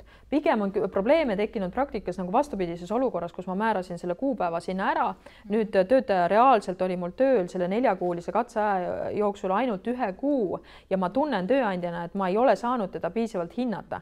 Ja sisuliselt, kui töötaja nagu rohkem kaasa mõtleb, siis ta saab ka sellest aru, et ka tema pole saanud piisavalt hinnata, kas see töökoht üldse talle on sobiv. Ja nüüd, kui tööandja teeb ettepaneku, et sa olid nii pikalt ära, et muudame töölepingus ära selle kuupäeva, mis me sinna oleme kirja pannud, siis ütleb töötaja, ei, ma ei ole nõus. Ja siis läheb nagu vaidluse pinnalt, et mis siis on. Et kas kahtlemata praktikas taandub see sellele, et kui oluline see inimene meil on, et mis ta selle 1 kuuga teha, kuidas ta ennast näidanud on, kas me tahame teda ettevõttesse jätta või me ei taha teda ettevõttesse jätta ja kui me ei taha teda ettevõttesse jätta, siis minnakse juba töölepingu ülesütlemisele paragrahv 86 lõige 1 alusel ehk katse ebarahuldav tulemus. Aga katse ebarahuldava tulemuse osas siin on ka, tuleb ikka väga selgelt vahet teha, et töötaja poolsed rikkumised ei ole sama, mis töölepingu seaduse paragrahv 6 lõige 1 eelduste täitmata jätmine. Ehk see, kui me toome töötajale välja, et ta rikkus sellel päeval seda nõuet, sellel päeval teist nõuet ja kolmandal päeval kolmandat nõuet, siis esmane loogika ütleb küll, et aga on ju selge, et tema isikuomadused meie ettevõttele ei sobi. Aga töövaidluste käigus hinnatakse seda väga põhjalikult, et kas siis oli alus paragrahv 86 lõige 1 alusel ülesütlemiseks või tegelikult arvestades seda sisustust oli alus hoopis ülesütlemiseks töölepingu seaduse paragrahv 88 lõige 1.3 alusel oluliste rikkumiste tõttu. ja seda eristatakse väga selgelt just nii töövaidluskomisjonis kui kohtus. Kohus ka Riigikohtu tasandil on öelnud, et katseajal on eesmärk ja katseaja eesmärk on välja toodud selles samas töölepingu seaduse paragrahvis 6 lõikes 1 ja katseaja ebarahuldava tulemusega töölepingu ülesütlemine peab olema seotud selle katseaja eesmärgiga. Kui ta väljub selle katseaja eesmärgi piiridest, siis tuleb minna juba töölepingu seaduse paragrahv 88 lõige 1 kallale ja vaadata, et kas ikkagi äkki on hoopis sealsed need töötajapoolse rikkumise asjaolud, mitte enam katseaja ebarahuldav tulemus. Siin ka sellised asjaolud, millele tähelepanu pöörata. Nii et jah, töölepingu seaduse paragrahv 5 need teavitamiskohustus, paragrahv 6 eritingimused ja eritingimuste osas siis alati konkreetsed kokkulepped ja kokkulepete osas siis kindlasti kirjalik kokkulepe, mitte niisama suuline kokkulepe, eriti mis puudutab siis lõikeid 1–5. Töötingimused ka, et kuidas siis töötingimustega, mis probleemid on üldse töötingimuste osas praktikas, töölepingu seaduse praktikas esile tulnud. Poolte õigused ja kohustused. Et kas poolte õigused ja kohustused peavad olema dubleeritud igas töölepingus? Nad ei pea, me võime rahulikult võtta töölepingu seaduse paragrahvid 15 ja 28, paragrahv 15 räägib siis töötaja õigustest ja kohustustest, paragrahv 28 tööandja kohustustest. Et me ei pea kõiki neid tingimusi tooma endale töölepingusse, koormama seda töölepingut nende tingimuste ületoomisega, vaid töölepingusse tuleks kirja panna ikkagi need täiendavad kohustused. Et kui me milleski väga spetsiifilises kokku lepime, siis selle me paneme täiendavalt juba töölepingusse kirja. Et töötajal on seal kas või miks mitte sõlmida kokkulepe, et töötajal on kohustus, temal ainukesena on kohustus iga päev kontorit avada. Ainukesena on alati suur risk, et kui ta haigeks jääb, et mis siis juhtub, aga ütleme, et 2 inimesel on kohustus kontorit avada. Et sellised spetsiifilised erikokkulepped, need lepingusse, aga kõik see, mis seaduses juba olemas on, seda ei ole vaja töölepingus üle korrata, sest see peab olema töötajale ka endale teada. Ja kõik leppetrahvide kokkulepped kindlasti üks sellised kokkulepe, mis peab olema töölepingus, et kui me näiteks sõlmine kokkuleppe leppetrahvi rakendamises ärisaladuse hoidmise kohustuse rikkumise korral, konkurentsipiirangu rikkumise korral või siis ka nendel juhtudel, kus töötajaga me sõlmisime töölepingu, aga töötaja nüüd keeldub tööle asumast.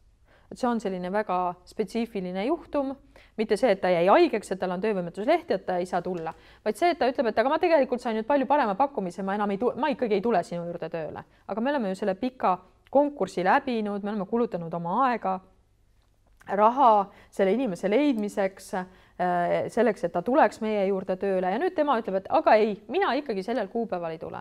Selleks puhuks on töölepingu seadus ette näinud võimaluse pooltel kokku leppida leppetrahvi rakendamises, aga muidugi see kokkulepe peab olema siis sõlmitud selgelt enne seda, kui see tööle asumise päev saabub. Või siis teine lugu, leppetrahv ka selles osas, kui töötaja lahkub ilma igasuguse ette teatamiseta, ta ei annagi teada, ta lihtsalt kaob meie juurest. Kuskilt hiljem nädala jooksul saame teada lähisugulastelt, et ta sõitis ju välismaale tööle, et ta sai palju parema pakkumise, kui seal teie juures oli töötavad. Nendeks puhkudeks näeb ka seadus ette võimaluse leppetrahvi kokkuleppe sõlmimiseks. Aga see kokkulepe peab olema siis sõlmitud juba soovituslikult töölepingu sõlmimisel. Töösuhte kestel ikkagi paljud töötajad selliste erikokkulepete sõlmimisega nõus ei ole. Kuigi seda on aeg-ajalt praktikas on näha, et seda proovitakse teha, tööandja näeb, et tal on just see eriline ettevõte, kus tööjõu voolavus on suur, kus inimesed, kes töötavad, on suhteliselt vastutustundetud, nad kaovadki ära, nad lähevadki välismaale tööle sulle ilma igasuguse ette teatamiseta. Ja kirjutab lihtsalt sulle sõnumi, et ma ei tule enam tööle. Et nendeks puhkudeks on siis võimalik leppetrahvi rakendada, aga see peab olema siis töölepingus kindlasti ka kirjas ja ka leppetrahvi summa peab siis kirjas olema.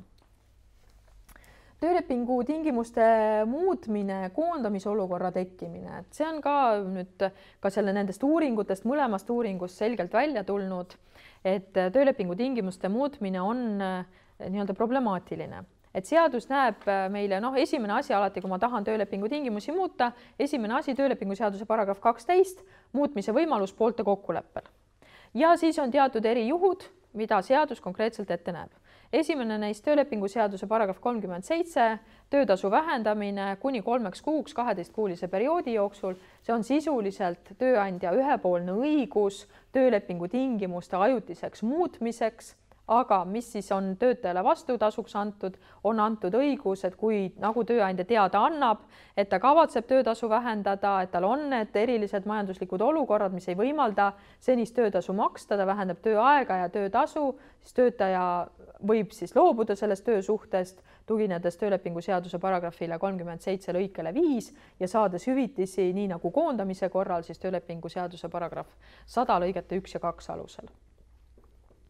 Aga sellega nagu sellelt pinnalt on ka tekkinud vaidlusi ja neid vaidlusi kõige rohkem tekkis aastal 2010, et oli ettevõtjaid, kes juba vana töölepingu seaduse ajal, nad väga sageli rakendasid seda osalist tööaega või osaliselt tasustatav puhkus oli veel selline mõiste, oli vanas töölepingu seaduses.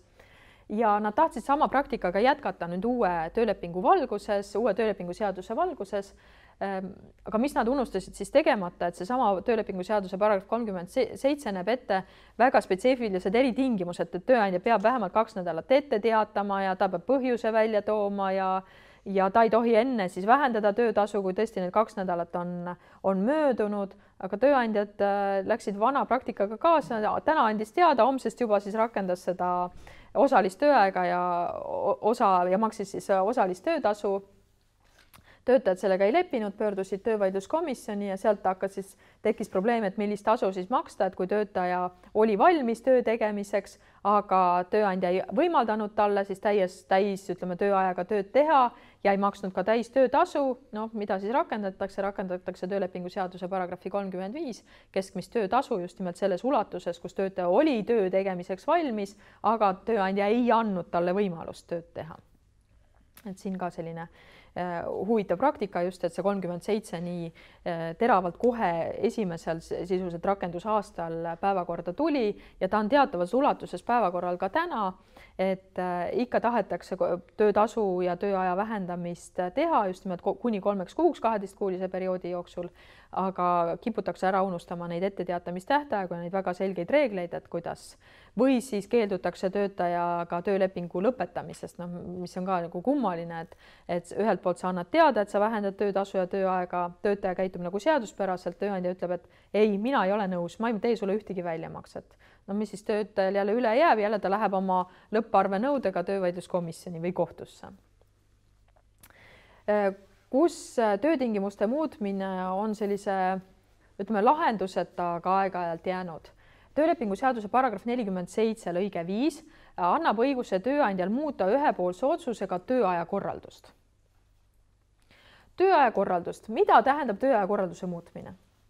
Eelkõige võiks see tähendada siis seda, et näiteks muudetakse tööpäeva alguse kellaaega, tööpäeva lõpu kellaaega, aga püütakse siis muuta ka tööaja korraldus selles osas, et minnakse tavapäraselt tööaja arvestuselt üle äkki summeeritud tööaja arvestusele. Ehk tööandja tahab siis senise 8-tunniste tööpäevade asemel hakata rakendama näiteks 12-tunniseid tööpäevi, töövahetusi, et kas tal on see õigus üldse töölepingu seaduse paragrahv 47 lõige 5 valguses.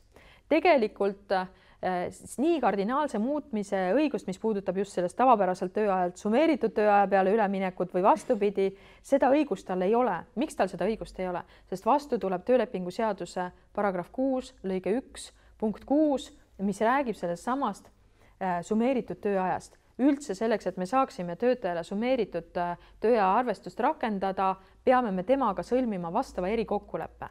Ehk me peame talle teada andma, et ta töötab spetsiifiliselt summeeritud tööarvestuse alusel, ta peab teadma, milline on summeerimisperiood, mida tema puhul rakendatakse ja lisaks nõuab seadus, et tööandja peab olema teatavaks teinud tööaja kava teatavaks tegemise tingimused. Nii et täiesti puhtalt tulevad juurde eritingimused, seega see kitsendab ära kohe selle töölepingu seaduse paragrahv 47 lõike 5 rakendamise, ehk see lõige 5 ikkagi taandub ainult sellele, et me saame muuta tööpäeva alguse ja tööpäeva lõpu kellaaegasid. Aga huvitav on see, et ka tööpäeva alguse ja lõpu kellaaegade muutmisel on siiski esinenud teatavad probleemid. kui töötajal on teatavad perekondlikud kohustused, millest tingituna ta ei saa näiteks enne kella 9 mitte mingil juhul tööle tulla, siis ei saa ka tööandja nagu väga jõuliselt hakata ütlema, et mis siis, et me siiani käisime 9, homsest hakkad käima kella 7, minul on niimoodi parem, teie käite kella 7, me jõuame toodangu õigeks ajaks valmis, et meil siiani on probleemid. Ikkagi tuleb mängu see konkreetne inimene, et igale inimesele ei pruugi see sobida. Mida teha nendes olukordades, kus meil on 100 töötajat, 99 töötajat on nõus tööaja muudatusega, nende jaoks ei ole see probleem, me oleme teada andnud, kõik ütlevad, et jah, okei, las see olla nii siis.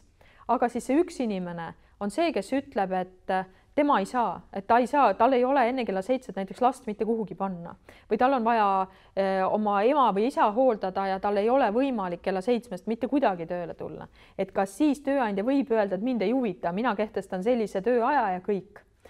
Siin jällegi töölepingu seadus ise ütleb ära, et ikkagi jääb mõistlikkuse ja heauskuse põhimõte. Ja miks mitte pidada pooltel siis sellises olukorras läbirääkimisi ja anda sellele ühele töötajale kokkuleppel eritingimus ehk lubadagi temal käia ikkagi jätkuvalt kella 9 tööl. Nii et ühelt poolt ütleb 47 lõige 5, et tööandjal on õigus ühepoolse otsusega tööaja korraldust muuta, teiselt poolt tulevad meile vastu need muud töölepingu seaduse piirangud ja kohustused tööandjale, mida me ei saa ära unustada ka ühepoolse õiguse realiseerimisel. Et sellised siis jah, vaidlusmomendid jällegi seadusest, et ühelt poolt nagu antakse võimalus, aga teiselt poolt on see võimalus ikkagi väga paljude asjaoludega ära kitsendatud. Nagu see sama paragrahv 37, millest me enne rääkisin, et see ju ka eeldab väga spetsiifilise majandusolukorra olemasolu. Mitte nii, et mul tuleb tööandjana mõte, et ma vaatan, et ahaa, et noh, et praegu nagu vaatame, et polegi nagu eriti töötajatele tööd anda, aga ja siis ma rakendan paragrahvi 37, no juba homsest. Et see ei ole mõistlik, see ei ole ka seaduse eesmärgiga kooskõlas. Need ikka need töötingimused tuleb väga selgelt ka aru anda, et mida saab muuta, kuidas saab muuta, kas saab muuta ühepoolse otsusega või tuleb pidada läbirääkimisi ja poolte kokkuleppel midagi muuta. Mida ka sageli küsitakse reeglid töökorraldusele, et kuidas muuta reeglid töökorraldusele, et ühelt poolt see on ju ka tööandja ühepoolne otsus, nagu ma enne ka rääkisin, tööandja kehtestab korra oma ettevõttes, mis kehtib, kõik peavad seda järgima ja nüüd ta tahab seda korda hakata muutma olulisel määral. Mis piirid siin tööandjale ette tulevad? Esiteks, kui sellel tööandjal on vähemalt 30 töötajat, tuleb tal rakendada töötajate usaldusisiku seadust, mis siis, et tal ei ole usaldusisikut valitud, mis siis, et tal ei ole ametiühingut. Tal tuleb rakendada töötajate usaldusisiku seaduse 5. peatüki, mis räägib töötajate informeerimisest ja nendega konsulteerimisest. Ehk siis enne seda, kui tema teeb sellise olulise töökorraldusliku muudatuse reeglites töökorraldusele, peab ta andma töötajatele teada, et tal see kavatsus on, ta peab andma töötajatele võimaluse kaasa rääkida, ehk ta peab andma töötajatele võimaluse olla kaasatud, tunda seda, et nad on üks osa sellest ettevõttest. Aga see reegel kehtib siis nende ettevõtete puhul, kus on vähemalt 30 töötajat, 30 ja rohkem töötajat.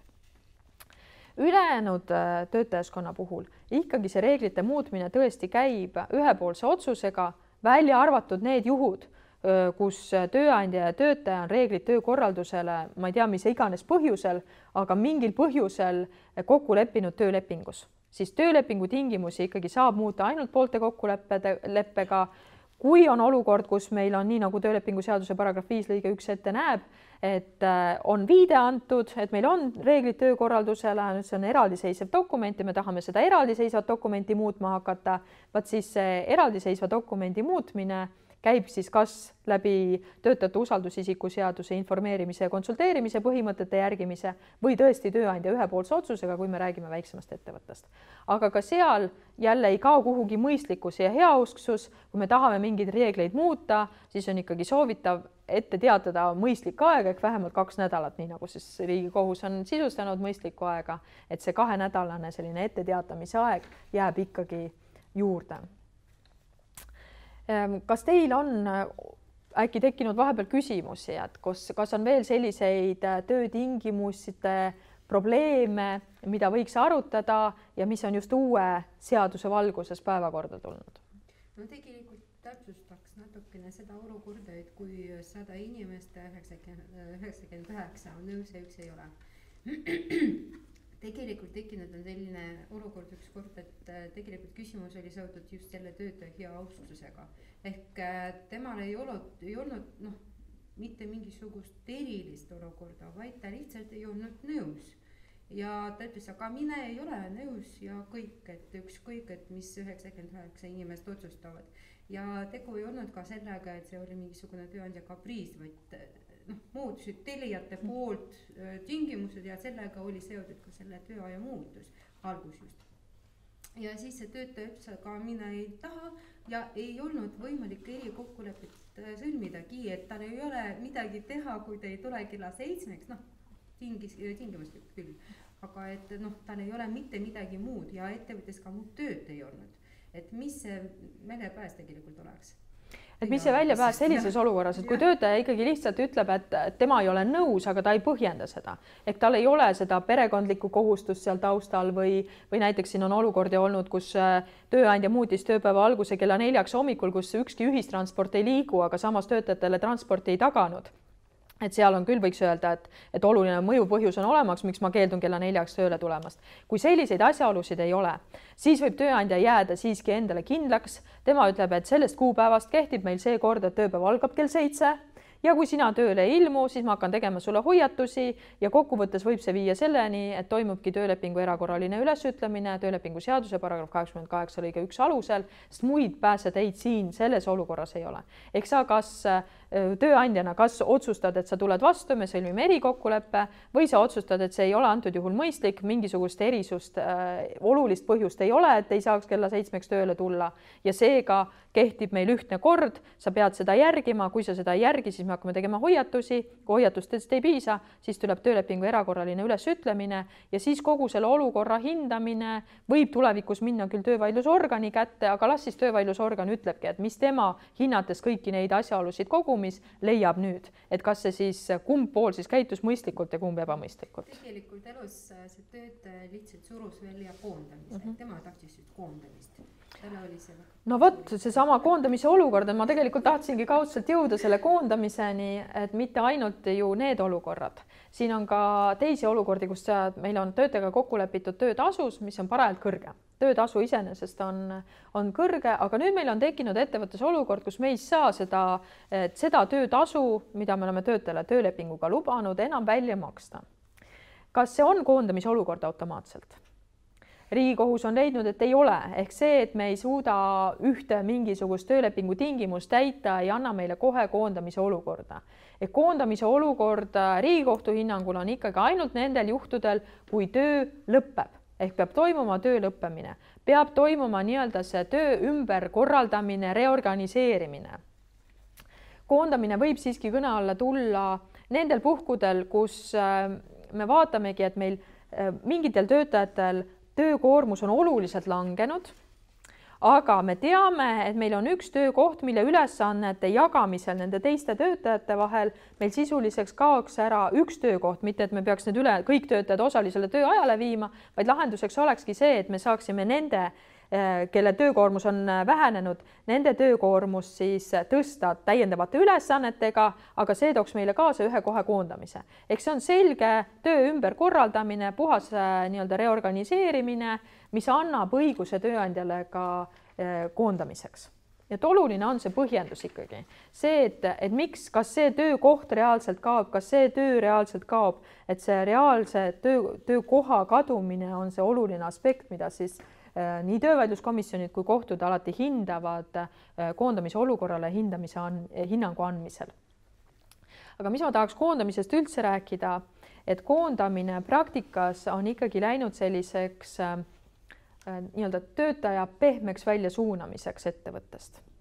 Ehk kui meil on üks töötaja, kes ongi meie jaoks natuke tüütu ja mitte lihtsalt tüütu, vaid meil ei ole ka olulist põhjust, et teda nüüd 88 lõige 1 alusel temaga töösuhe üles öelda, et siis kasutatakse seda koondamise varianti praktikas ikkagi päris palju ja miks seda kasutatakse, sest koondamise vaidlustamine ei ole ka töötaja vaates kuigi otstarbekas. kui mind on ära koondatud, ma olen kätte saanud oma hüvitised, etteteatamistähtajad, mul on tegelikult tagatud ka sotsiaalne kaitse, ehk mul on õigus võtta ennast Töötukassas arvele, taotleda töötuskindlustushüvitist, kui mul on enne seda piisav töötamise periood, saada siis ka seda hüvitist veel päris pikka aega. Miks ma peaks vaidlema minema? Jah, õigluse poole pealt küll, et ma tunnen, et see ei ole olnud õiglane, tööandja ei käitunud seaduspäraselt, aga teiselt poolt, kui nüüd töövaidluskomisjon või kohus ütlebki, et see koondamine oli ebaseaduslik, väga selgelt ebaseaduslik, mis see toob kaasa siis selle endise koondatu jaoks? Ta peab kõigepealt hüvitised tagasi maksma ja kui ta ei taibanud nüüd töövaidluskomisjonis või kohtus nõuda kas samaväärselt või suuremaid hüvitisi, kui talle juba oli välja makstud, siis on olnud neid olukordi, kus inimene alles töövaidluskomisjoni või kohtuotsuse jõustumisel saab aru, mis seisus ta nüüd on. Ja ta leidis ennast seisust, kus ta oli sunnitud koondamishüvitise tagasi maksma, sest koondamine tunnistati ebaseaduslikuks. Kui on ebaseaduslik, järelikult ka see raha, mis on välja makstud, on siis ebaseaduslikult saadud. Teiselt poolt, mille kohus siis talle välja mõistis, oli hoopis 1 kuu keskmise palga ulatuses hüvitis, et kohus luges töölepingu lõppenuks töölepingu seaduse paragrahv 107 lõige 2 alusel, seal on see õigus siis antud töövaidlusorganile ja mõistis välja 109 lõige 1 alusel hüvitise ainult 1 kuu keskmise töötasu ulatuses. Aga töötaja koondamishüvitistena oli ju saanud seal 3-4 kuud kokku, et kõik see vähem ette teatatud aeg pluss koondamishüvitis. Lisaks oli see konkreetne inimene saanud veel ka täiendavat koondamishüvitist Eesti Töötukassalt. Nii et see on põhjus, miks neid koondamisi väga massiliselt ei vaidlustata. Need on üksikud olukorrad, kus koondamisi vaidlustatakse. Ja see on ka põhjus, miks praktikas tööandjad suhteliselt kergelt lähevad selle koondamise peale. Ehk selge, et poolte kokkuleppele me ei jõua, töötaja vabatahtlikult ka korralist ülesütlemist ei anna. Koondame. Koondasime ära, maksime hüvitised välja, töötaja ei vaidlustanud, kõik pooled on lahku läinud. Et kas see on nüüd õige, kas see ongi koondamise eesmärk? Mis seda olukorda oleks võinud muuta, kui töötuskindlustuse seaduses oleks jõustunud need siis aastal 2009 kavandatud muudatused, et töötajal oleks olnud õigus taotleda töötuskindlustushüvitist ka korralisel ülesütlemisel või poolte kokkuleppe lõpetamisel. Riigikogu otsustas, eks ole, et seda seaduse muudatust ei tule, see ei jõustunud lihtsalt ja seetõttu sellised muud asjaolud siis mängivad siin oma rolli. Mida veel praktikas tööandjad kasutavad? Lepitakse töötajaga kokku, et kuule, mul ei ole sulle ikkagi tööd anda väga eriti, aga ma ikkagi koondamist ma ka väga ei taha. Aga kas sa oled nõus, kui ma ütlen, et sa oled mitte vastav? Et kui ma kirjutangi, et töölepingu seaduse paragrahv 88 lõige 1.2 mittevastavuse tõttu, mis annab jällegi need samad sotsiaalsed tagatised jällegi töötuks jäämisel, töötuskindlustuse poolelt. Et töötaja esialgu on nagu nõus ja pärast siis ütleb ikkagi, et ta ei ole nõus, mis on ka loomulikult väga õige, et ta ütleb hiljem, et ta ei ole nõus, sest kui ikka ei esinenud neid mittevastavuse tingimusi, siis neid ei esinenud, ta läheb vaidlustav ja ta saab ikka teisel alusel lõpetamise, pluss siis tal on õigus saada ka hüvitist. Eks see 88 lõige 1.2 tuleb tavaliselt siis mängu, kui tööandja ei taha nagu hüvitist välja maksta. Kui tööandja tahab hüvitist välja maksta, siis ta valib selle koondamisparagrahvi. Aga ma loodan, et see ei ole massiline. Need on lihtsalt need juhtumid, mis Tööinspektsiooni nõustamisel jällegi silma jäävad, aga nagu te teate, nõustamisel ikkagi käiakse ainult väga probleemsete juhtumite korral. Et selline siis koondamisega seotud temaatika. Töölepingu lõppemisest tahtsin ka pikemalt rääkida, siis tegelikult seesama töövaidluste analüüs räägib ka väga pikalt ja põhjalikult just nimelt töösuhte lõppemisest ja sellega seotud probleemidest. Poolte kokkulepe, et tundub, et ei peaks ju mingit probleemi olema, üks pool teeb teisele poolele ettepaneku, teine annab nõusoleku. Mis on poolte kokkuleppel probleemiks saanud, on need suulised kokkulepped. Et täna on ikkagi see töötamise registri kannete küsimus sinna juurde tekkinud, aga enne oli see suuliste kokkulepete teema. Töötaja ja tööandja suuliselt leppisid kokku, tunnistajaid juures ei olnud, töötaja enam tööle ei ilmunud, tööandja 2 päeva pärast annab ülesütlemisavalduse 88 lõige 1 alusel töötaja poolse rikkumise tõttu. kuidas töötaja saaks tõendada, et meil tegelikult oli poolte kokkulepe? Ei saagi tõendada. Vastupidine olukord, jälle pooled leppisid kokku, kõik nagu sujus, lõpparve väljamakse tehti ka ära, töötaja ütleb, et mul ei võimaldata töötamist, annab ise ülesütlemisavalduse 91 lõige 2 alusel. Kuidas seal tööandja suudaks tõendada, et kokkulepe on sõlmitud?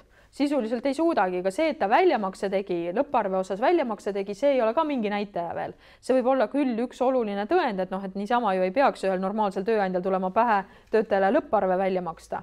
Aga nii töövaidluskomisjonid kui ka kohus ikkagi seda asjaolu, et keegi maksis kellelegi lõpparve välja, üksinda tõendina ei arvesta.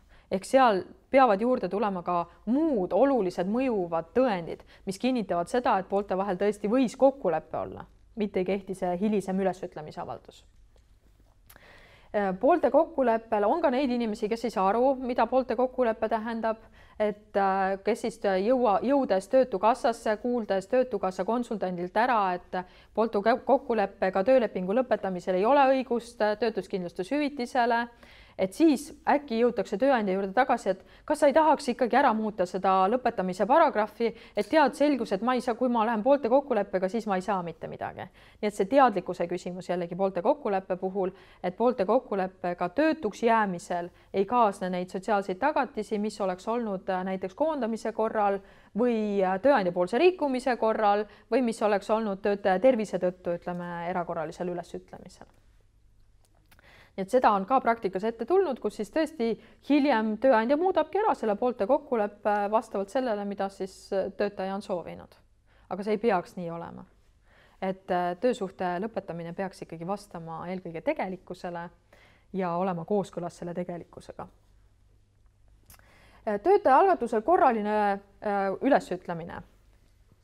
Korraline ülesütlemine 30-päevase etteteatamistähtajaga. Siin, mida töötajad tihtilugu ei järgi, on just nimelt see 30-päevane etteteatamistähtaeg. See on kõige problemaatilisem tööandja jaoks. Töötajana mul täna ülesütlemisavalduse ja sisuliselt annab teada, et ta homme enam tööle ei tule. Et mis ma saan sellises olukorras teha? Kedagi kinni hoida tööle ei saa. Ehk kui tema on ülesütlemisavalduses ära näidanud, et temal on täna viimane tööpäev, siis tööandjal pole mitte midagi muud teha, kui nõuda temalt lihtsalt vähem ette teatatud aja eest hüvitist töölepingu seaduse paragrahv 100 lõige 5 alusel. Ehk see on see ainuke mehhanism, mille kaudu natukenegi võib-olla, mis distsiplineerib neid töötajaid. Siin muidugi tööandjad ütlevad, et teate, et kui ta on selle otsuse juba teinud ja ta mul niimoodi käitub, et ta ei ole minu huvidega mitte mingil moel arvestanud, siis ta hiljem on täiesti kadunud minu jaoks. Ehk ei ole ka seda, kust üldse seda vähem ette teatatud aja eest hüvitist võtta. Et kui minnagi töövaidluskomisjoni või kohtusse või ka hiljem kohtutäituri juurde, siis lihtsalt sealt ei ole mitte midagi tulemas, et ma näen asjatult vaeva, et mul on lihtsam käega lüüa, kui minna nõudeid esitama. Nüüd erakorraline ülesütlemine töötajate poolt. Et töötajal on ka ju erakorraliseks ülesütlemiseks sisuliselt kaks olulist mõjuvat põhjust. Esiteks on 91 lõige 2 tööandja poolne rikkumine ja lõige 3 on siis need olukorrad, kus töötaja tervis või perekondlikud kohustused ei võimalda enam töösuhet jätkata. Nüüd selle erakorralise ülesütlemisega loomulikult 91 lõikest 2 ma olen täna juba korraga rääkinud, aga seda tahetakse ikka väga jõuliselt kasutada. Ehk läbi mõtlemata, et kas ma olen, ka töötaja peaks tööandjat eelnevalt hoiatama, kui me seaduse üldist kontseptsiooni vaatame, ta peaks eelnevalt hoiatama, et vaata, nüüd on nii, et sa oled mulle töötasuga hilinenud, töötasu väljamaksmisega juba 5 päeva, kui sa ikka välja ei maksa, siis ma ütlen töölepingu üles 91 lõige 2 alusel. Aga tihtilugu ikkagi seda ei tehta, vaid tööandja kohe saab laksti selle 91 lõige 2 alusel ülesütlemisavalduse. Sageli ei ole see ka eriliselt põhjendatud, sinna kirjutataksegi üks rida seoses tööandja poolse rikkumisega, punkt, ja töötaja on läinud. Ja nüüd selleks, et mingitki selgust saada, ma ikkagi pean alustama seda pikka vaidlusprotsessi. Nüüd 91 lõikega 3 on tekkinud jälle veidi teistsugune probleem. Et lõiket 3 kasutatakse tihtilugu nendel puhkudel, kus arst näiteks ütleb töötajale, et senistel tingimustel töö jätkamine ei ole soovitav. Või sul tervis on nii palju halvenenud, et ma soovitan sul töötamine hetkel lõpetada. Töötaja tuleb tööandja juurde, tal on see arsti tõend käes, arsti soovitus olemas ja nüüd tööandja ütleb väga selgelt, et kui sina ei saa tööd teha, kirjuta 91 lõige 3 alusel avalduse. Ta kirjutab selle avalduse ära ja alles hiljem saab ta aru, mis on õiguslik tagajärg. ehk mis on erinevus nendel olukordadel, kus töötaja ütleb omalt poolt erakorraliselt üles või selle ülesütlemise avalduse oleks andnud hoopis tööandja. Et kui annab töötaja 91 lõige 3 alusel tervisest tingituna ja ta jääb töötuks, ei ole tal, võtab ennast töötuna arvele, ei ole tal õigust taotleda töötuskindlustushüvitist. Kui nüüd täpselt selles samas olukorras oleks tööandja mõelnud ka nendele töötaja jaoks ette nähtud sotsiaalsetele tagajärgedele, oleks ta ise üles öelnud töölepingu seaduse paragrahv 88 lõige 1 punktide 1 või 2 alusel, hinnates siis ära selle olukorra, et kas me räägime mittevastavusest või pikast töövõimetusest. Ja kui ta annab ise 88 lõike 1 punkti 1 või 2 alusel ülesütlemise avalduse ja töötaja jääb töötuks, on tal õigus taotleda töötuskindlustushüvitist, et automaatselt on tal olemas sotsiaalne kaitse, mida tal omapoolsel ülesütlemisel ei tekkinud. Ja et neid juhtumeid, need on alati väga traagilised juhtumid, väga sellised kurvad juhtumid ka nõustamisel. Inimene kirjeldab pikalt oma sellist tervislikku seisundit, seda, mis kadalipud arstide juures on läbinud, mis tema tervisega juhtunud on.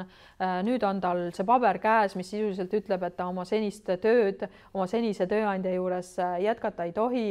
Ta teab väga selgelt, et tööandjal ei ole võimalust talle pakkuda ka muud tööd, mis tema tervisele sobiks või vastaks. Tal ei ole võimalust ka ümber korraldada neid töötingimusi sel moel, et need töötaja tervisele vastaks ja kui ta nüüd on veel rumala peaga selle 91 lõige 3 alusel ülesütlemise avalduse ära andnud ja tööandja, ta ei peagi ju midagi tegema, ta ei pea muutma seda ülesütlemisalust seal, siis see töötaja kindlasti ongi väga kurvas olukorras.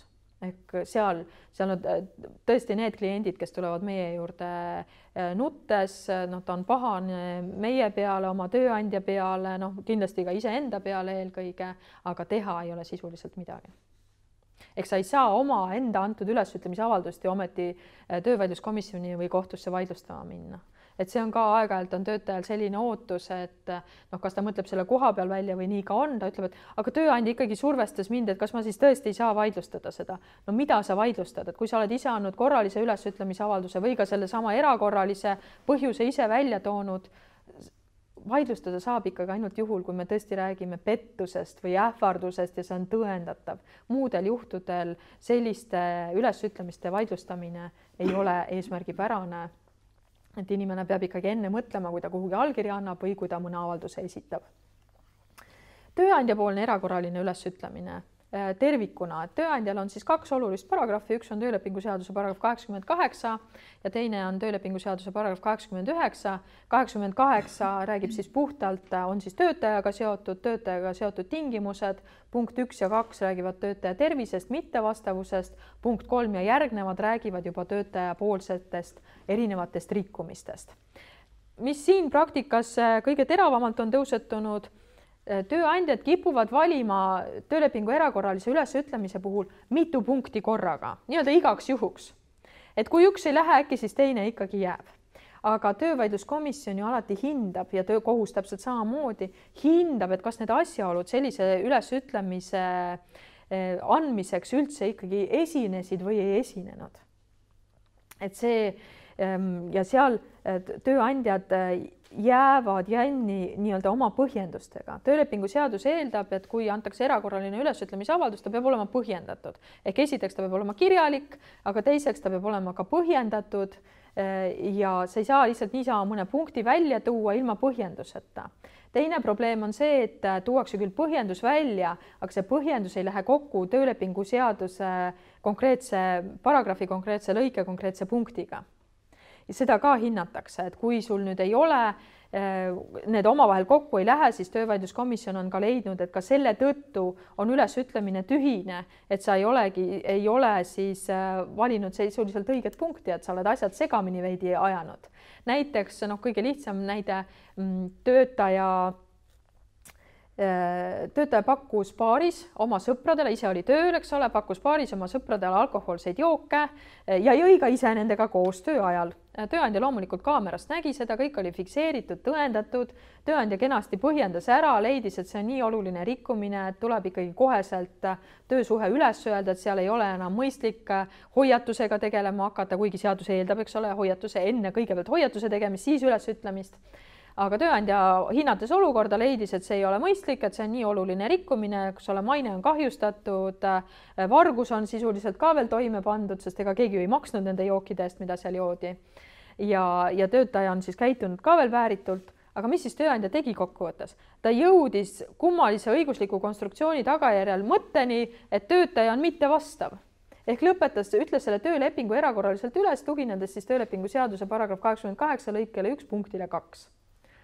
No, loomulikult ütles töövaidluskomisjon, et ülesütlemine on tühine. Sellepärast, et ta ei saanud jõuda selleni. See ei läinud kokku, eks ole, selle konkreetse sätte eesmärgiga. Et sellised ka, et kindlasti läbi mõelda või siis need mitu valikut, et töötaja oli väga pikka aega töövõimetuslehel, tööandja ütles töölepingu erakorraliselt üles, aga valis siis punkti 1 ja punkti 7, ütles, et töötaja on kaotanud tema usalduse seeläbi, et ta on pikalt viibinud töövõimetuslehel.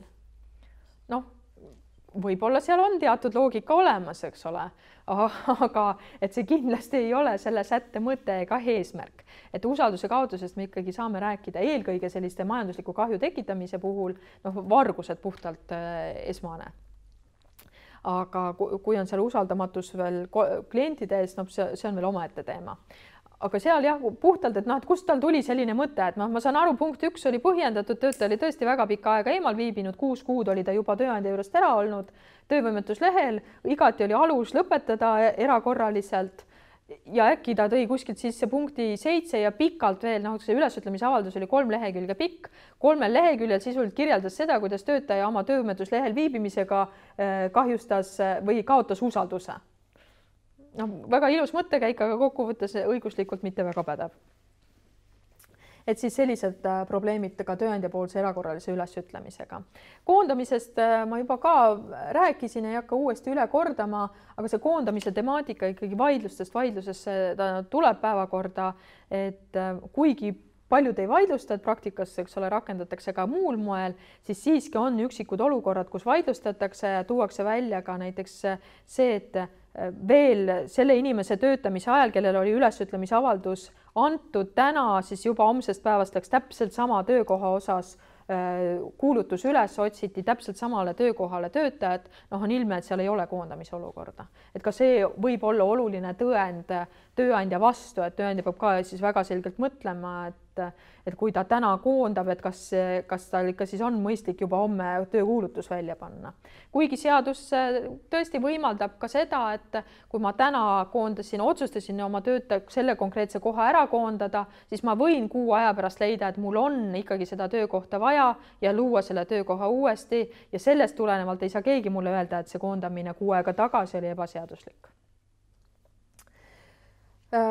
Kõiksugu vorminõuded ikka tahetakse ka erakorraliste ülesütlemiste puhul suulised ülesütlemised. Suuline ülesütlemine selgelt ei ole kehtiv, töölepingu seaduse paragrahv 95 nõuab vähemalt kirjalikku taasesitamist võimaldavat vormi ehk sõnum, mis hiljem on taasesitatav, võib kõne alla tulla. Võib, kui ta on põhjendatud, kui seal on konkreetselt, eks ole, viidatud, et me ütleme üles, mis kuupäevast, sellel ja sellel põhjusel, siis see võib olla ülesütlemine, aga lihtsalt suuliselt see, et tööandja ütleb töötajale, et ära homme enam tööle tule, sa oled minu usalduse kaotanud, see ei ole ülesütlemisavaldus. Kui nüüd töötaja homme enam tööle ei tulegi, on ju töötajad, kes lähevad liimile nii-öelda, on tööandjad, kes väga oskuslikult kasutavad sellist väidet. Ja töötaja lähebki liimile, ta ei tulegi homme enam tööle. Nüüd ta ei tule ülehomme tööle, üle-homme tööle. Siis tööandjal sisuliselt juba üle-homme tekib õiguslik alus tööleping üles öelda, küll mitte usalduse kaotuse tõttu, aga töötaja poolse rikkumise tõttu. sama lugu töötajad, pigem on probleem töötajates, kes leiavad, et neil on õigus lihtsalt helistada tööandjale ja öelda, et ma lõpetan ära sinuga töölepingu, ma ei taha enam sinu ettevõttes töötada või ma leidsin parema töö. Tööandja ütleb küll, et palun, et kas sa saad aru, et korraline ülesütlemine peab toimuma kirjalikult, sa pead mulle vähemalt e-kirja saatma teemal, et sa ütled töölepingu üles. Töötaja ütleb, et ei, ma ei saada midagi. Ta lihtsalt lahkub. Mis siis tööandjal üle jääb? Jällegi ise omalt poolt erakorraline ülesütlemine paragrahv 88 alusel, sest tal ju ei ole muid võimalusi, sest töötaja poolt ei ole vorminõudeid järgides tehtud ülesütlemisavaldust esitatud. Et see vorminõuete pool ka siis töösuhte lõppemise puhul ikkagi tuleb väga kõne alla. Töötajapoolsed rikkumised, jah, et siin sellest ka juba rääkisin, kordan veel kord üle, et kui töötaja rikub midagi, et siis kindlasti ja te ütlete töölepingu erakorralises ülesütlemisavalduses, soovite viidata konkreetselt töölepingu seaduse paragrahv 88 lõike 1 konkreetsele punktile, et siis kindlasti ka vaadata, et see tegu läheks siis ikkagi kooskõlla ka selle, kuigi seadus ütleb, et näidisloetelu, aga siiski selle konkreetse punktiga, millest töölepingu seadus räägib. Töötaja tervis, tervisest ka rääkisime, et siin veel kord, et on oluline vahe, kas 91 lõige 3 töötaja poolt või 88 lõige 1 punktid 1-2 tööandja poolt, vahe sotsiaalsetes garantiides. Koondamise olukorras, millel tahan veel korra peatuda, on töölepingute kollektiivsed ülesütlemised. Ikka on meil probleemiks töötajate informeerimine, nendega konsulteerimine, kui ettevõttes tahetakse vähemalt 5 inimest korraga ära koondada, muidugi see oleneb ettevõtte suurusest, töölepingu seaduse paragrahv 90 nimetab ära, millal me üldse saame rääkida kollektiivsest ülesütlemisest. Et kui on nagu muutub töölepingute või töötajate koondamine kollektiivseks ülesütlemiseks, tuleb järgida töölepingu seaduse paragrahv 101-103 nõudeid ehk tuleb teavitada töötajaid, tuleb nad jällegi kaasata, anda võimalus neile kaasa rääkida selles, et kas koondamise olukord on veel välditav, et anda võimalus neile ettepanekute tegemiseks ja kui see on tehtud, siis teavitada loomulikult ka töötukassat. Töötukassat teavitatakse ka 2 korral, nii nagu töötajaidki, nii et see informeerimise, konsulteerimise aspekt töölepingute kollektiivsel ülesütlemisel on ülioluline, et paraku meil igal aastal on ikkagi vähemalt 10 juhtumit, kus me peame tööandjat väärteokorras karistama selle eest, et ta ei ole töölepingute kollektiivsel ülesütlemisel järginud informeerimise ja konsulteerimise kohustust. Et midagi pole teha, et siin nii Euroopa Liidu vastav direktiiv kui ka töölepingu seadus on ette näinud selged reeglid ja need reeglid kuuluvad täitmisele ja ei loe see, kui raske majanduslik olukord ettevõttel on, et isegi pankrotihaldurid pankroti olukorras peavad järgima informeerimise ja konsulteerimise kohustust. Jah, ja töötajate poolsest ülesütlemisest ka rääkisin. Lõpetuseks tahan ma rääkida selle aasta Riigikohtu lahenditest, tõin teile välja ka numbrid, et te saaksite siis vajadusel ka ise põhjalikumalt tutvuda, millistele seisukohtadele siis Riigikohus on asunud. Et kohe siin kõige hiljutisem lahend puudutab sedasama katseaega ja katseaja ülesütlemist, et seesama teema ikkagi veel kord Riigikohus rõhutas, et katseaja ülesütlemine, töölepingu ülesütlemine paragrahv 86 lõike 1 alusel peab olema seotud katseaja eesmärgiga. Ehk me peame rääkima sellest, et miks töötaja ei sobinud, kas ei sobinud tema isikuomadused, tema oskused ei vastanud sellele, mida ta väitis näiteks tööintervjuul käies meile. Et see hindamise moment on siin ülioluline ja et katseaja eesmärgiga ei saa põhjendada kindlasti neid juhtumeid, kus töötaja reaalselt rikkus tegelikult oma kohustusi tööandja ees. Ta rikkus kas töölepingu seaduses ette nähtud töötaja kohustusi ehk töölepingu seaduse paragrahvi 15 või ta rikkus oma ametijuhendist tulenevaid kohustusi või töölepingust tulenevaid kohustusi. See ei ole katseaja eesmärk, see on juba töölepingu seaduse paragrahv 88 lõige 1. Et siin on nüüd lihtsalt teised ülesütlemise alused ja seda tuleb alati hinnata. Mille siis veel, mis aspekte veel Riigikohus sel aastal on käsitlenud? Töölepingu lõpetamist töövaidlusorgani poolt töölepingu seaduse paragrahv 107 lõige 2 alusel. Siin tõi Riigikohus väga selgelt välja, et kui toimub lõpetamine 107 lõige 2 alusel, siis peab töötajale olema määratud ka hüvitis paragrahv 109 lõige 1 alusel. Ehk need kaks paragrahvi käivad igal juhul käsikäes ka nendel juhtudel, kus töötaja ise ei oska seda nõuet töövaidluskomisjonis või kohtus esitada.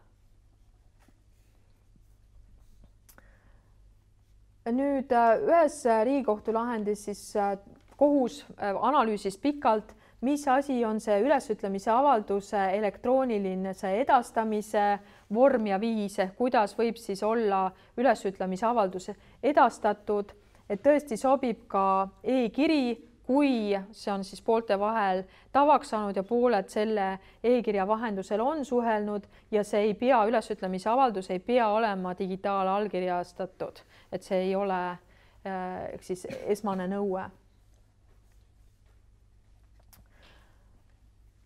Nii, käsitles kohus sel aastal ka sedasama töölepingu seaduse paragrahv 91 lõige 2 alusel ülesütlemist. Jällegi oli teemaks see, et kas tööandja poolne rikkumine töötasu maksmisega viivitamisel leidis aset või ei leidnud aset ja käsitleti ka pikalt seda teemat, et millise aja jooksul peab see ülesütlemine siis aset leidma, kui rikkumine on toime pandud, et see ajavahemik ei saa jääda liiga suureks, ehk ei saa öelda, et 3 kuud tagasi sa maksid mulle palga 2 nädalat hiljem välja ja nüüd mul tuli mõte, nüüd ma lähen ära 91 lõige 2 alusel, et see ei tule kindlasti kõne alla. Ja mida veel Riigikohus sel aastal siis vaaginud on lähetatud töötajate temaatika ja lähetatud töötajatele töötasu maksmine välisriigi õiguse kohaldamise abil, kollektiivsete välisriigis kehtivate kollektiivlepingute rakendamine, antud juhul oli siis kõne all Soomes töötamine ja Soome kollektiivlepingus ette nähtud töötasu maksmine Eesti tööandja poolt lähetatud töötajatele, juhul kui nad muutuvad siis lähetatud töötajaks Euroopa Liidu vastava direktiivi mõistes. Nii et soovitan kindlasti lugeda, on väga häid seisukohti ja sealt, mida on kindlasti ka alati hea vaadata, on hea vaadata ka seda, kuidas siis, milliseid väiteid kumbki pool on esitanud ja kuidas siis Riigikohus on siis analüüsinud neid väiteid ja millisele tulemusele lõppkokkuvõttes jõudnud. Aga nüüd on see koht, kus ma veel ikka jätkuvalt ootan teie küsimusi, et kas te tunnete, et on teemasid, mida me täna ei käsitlenud, aga mis on just teie jaoks esile kerkinud seoses täna kehtiva seadusega? Üks oli mainitud selline probleem, et pooled tulid Tööinspektsioonisse just selleks, et tuvastama, mis tingimuses nad on kokku lepitud ja tegelikult selline tendents on kindlasti olemas. Ehk on selline veendumus, et ma ei lähe vaidlustama just selle pärast, et seal lõpetatakse minu töösuhe. Ükskõik kumb pool. Aga samas tahetakse ikka sellist vahekohut. Et kui me kokkuleppele oma vahel ei jõua, et ma tahaks õigust lihtsalt, et öelge, kumb meist on õige poolt, kuidas teie käitute, et kuidas reageerib siis Tööinspektsioon oma olemused või kui me räägime meie organisatsioonist tervikuna, siis Tööinspektsioon peab olema erapooletu ja sõltumatu organ, kes tagab seaduse täitmise ja jälgib siis seda, kuidas hetkel kehtivat seadust täidetakse. Tööinspektsioon ei saa ega ka tohi nii-öelda oma mitte nüüd töövaidluskomisjoni rollis, vaid selles kui ülejäänud rollis. Me ei tohi olla kohtumõistjad. Me ei saa öelda, et ühel või teisel poolel oli õigus. Me võime öelda, et jah, me näeme, et siin on toimunud, siin võib olla töölepingu seaduse selle ja selle paragrahvi rikkumine, aga me ei saa valida pooli. Me ei tohi ei järelevalve käigus ega ka nõustamise käigus valida pooli. Me saame ainult selgitada seadust. Öelda, et seadus on selline, võtke või jätke, kui te leiate, et tööandja on teie õigusi rikkunud, pidage tööandjaga läbirääkimisi, kui läbirääkimised tulemust ei anna, on teil õigus ja võimalus pöörduda töövaidlusorganisse. Et see on see meie üldine poliitika, mida me ka kõigile oma teenistujatele rõhume. Ehk selline avaldus menetlusse ei võeta? Sellist avaldust jah, niisama menetlusse ei võeta. Ja. Küsimus veel katseaja kohta, et töötaja tuli tööle, töötas nädala aega, kuna ta elukoht oli kaugemal, siis ta sai oma seal elukohas uue töö. Ta ütles üles ja tahtis, ühesõnaga andis avalduse, et ta soovib katseajal oma töösuhte lõpetada, aga ta soovib kindlasti selle paragrahviga. 86 lõige 1 siis oli tema jaoks oluline paragrahv. Et kas ma peaksin seda käsitlema siis, kas see on korraline ülesütlemine tema poolt? Sisuliselt siin võib öelda küll anda hinnangu, et tal ju ei olnud ühtegi pretensiooni tööandja vastu. Ehk sisuliselt ei olnud meil juttu ikkagi katseaja nii-öelda mittetäitmisest tööandja poolt, vaid see oli puhtalt tõesti korraline ülesütlemine. Temal tekkis soov minna teise tööandja juurde tööle. Aga ta igaks juhuks tahtis endale saada... Ta tahtis sotsiaalset tagatist, garantiid saada, just. See oli see põhjus, miks ta ei valinud nii-öelda korralist ülesütlemiseks töölepingu seaduse paragrahvi 85, vaid valis just nimelt selle... Ja tal oli, me tegime talle tol korral, vormistasime ka, et see paragrahv seal, ütleme ettevõtte siseselt sellised dokumendid ja ta ütles, et ta spetsiaalselt tahab just nimelt seda paragrahvi, et ta ju tõi selle välja. No, tööandja ei pea sellega nii-öelda kaasa tulema. Tööandja võibki öelda, et milles siin on õiguslik nüanss on selles, et kui tööandja seda paragrahvi ei aktsepteeri, siis ta ei tohiks ise seda paragrahvi muutma hakata, et ta ei tohi panna selle asemel paragrahvi 85, vaid ta peab vaidlustama selle 86 lõike 1 töövaidluskomisjonis või kohtus. Kui ta ei jõua eelnevalt juba töötajaga kompromissile ehk talle selgitada, mis on 86 lõige 1 mõte, et antud olukorras neid asjaolusid ei ole, sa saad ainult korraliselt üles öelda, ehk me räägime ainult 85-st. Nii et ühesõnaga katse ajal, kui töötajal ei ole muid pretensioone, siis ta tegelikkuses see katse ajal ülesütlemine on ainult see, et tal on lühem etteteatamistähtaeg, aga muidu on korraline töötaja. Just, põhimõtteliselt küll. Nii, kas on veel? Ühe küsimuse võtan veel. Selles mõttes, et tegelikult see ei ole küsimus, et aga ütleme see töö ja puhkeaja, et just see valvaja teema on hästi tegelikult teav, et tagada valvajaga see töö ja puhkeaja vahekord. See on keeruline teema, aga järgmisel nädalal on lektoriks Niina Siitam siin samas ruumis ja räägitakse just nimelt töö ja puhkeajast. Ja siis see teema, see valvaja teema kindlasti ka päevakorda tuleb. Aga valveaega, ma julgeks oma praktikast öelda, et valveaega rakendatakse ka liiga vähe. Ehk need mehhanismid ei ole päris selgeks saanud, kuidas just nimelt jagada seda töö, puhkeaega ja valveaega. Muudest õigussuhetest, need olid siis täna juba siin ka teemade seest jooksid läbi, nendel ma pikemalt ei peatu. Aga ikka on meil probleemiks käsunduslepingute, töövõtulepingute eristamine töösuhetest, ehk need ebastandardsed töösuhtled. Töötamise registriga seoses on tulnud päevakorda vabatahtlik töö, mida tegelikult äriühingus ikkagi teha reaalselt ei saa, see ei ole rahvusvaheliste põhimõtetega kooskõlas. Ja taandunud on õnneks proovipäevad, küll aga mis on töötukassas tööturuteenusena võib ikka jätkuvalt proovipäevi teha. Muudel tingimustel proovipäev on küsitav. Proovipäeva kohta küsimus ka, et on siiski tegelikult olukordi, kus mõlemapoolselt on kokkulepe proovipäevaks ja et küsin, et kas ongi ainukene lahendus siis võlaõiguslik leping. Kindlasti. Et ei tekiks vastastikuseid pretensioone hiljem ja väärarusaamu. Aga küsiks vabatahtlik töötamine praktikandid tasuta, kes on äriettevõttes? Praktikant saab olla ikkagi ainult 2 juhul Eesti õigussüsteemi arvestades. Ühed on need, kes tulevad koolist, kus meil on 3-poolne leping, praktikabaas, kool, õpilane. Ja teisel juhul jälle tööturuteenustena töötukassas saadetud. Muudel juhtudel praktikat kui sellist olla ei saa, seda õigus ei reguleeri. Võimalus alternatiiv on jällegi seesama võlaõiguslik suhe, ehk kas me lepime kokku mõnes teenuse osutamise lepingus, on ta siis käsund, on ta töövõtt konkreetselt, aga muid praktikaid seadus ette ei näe.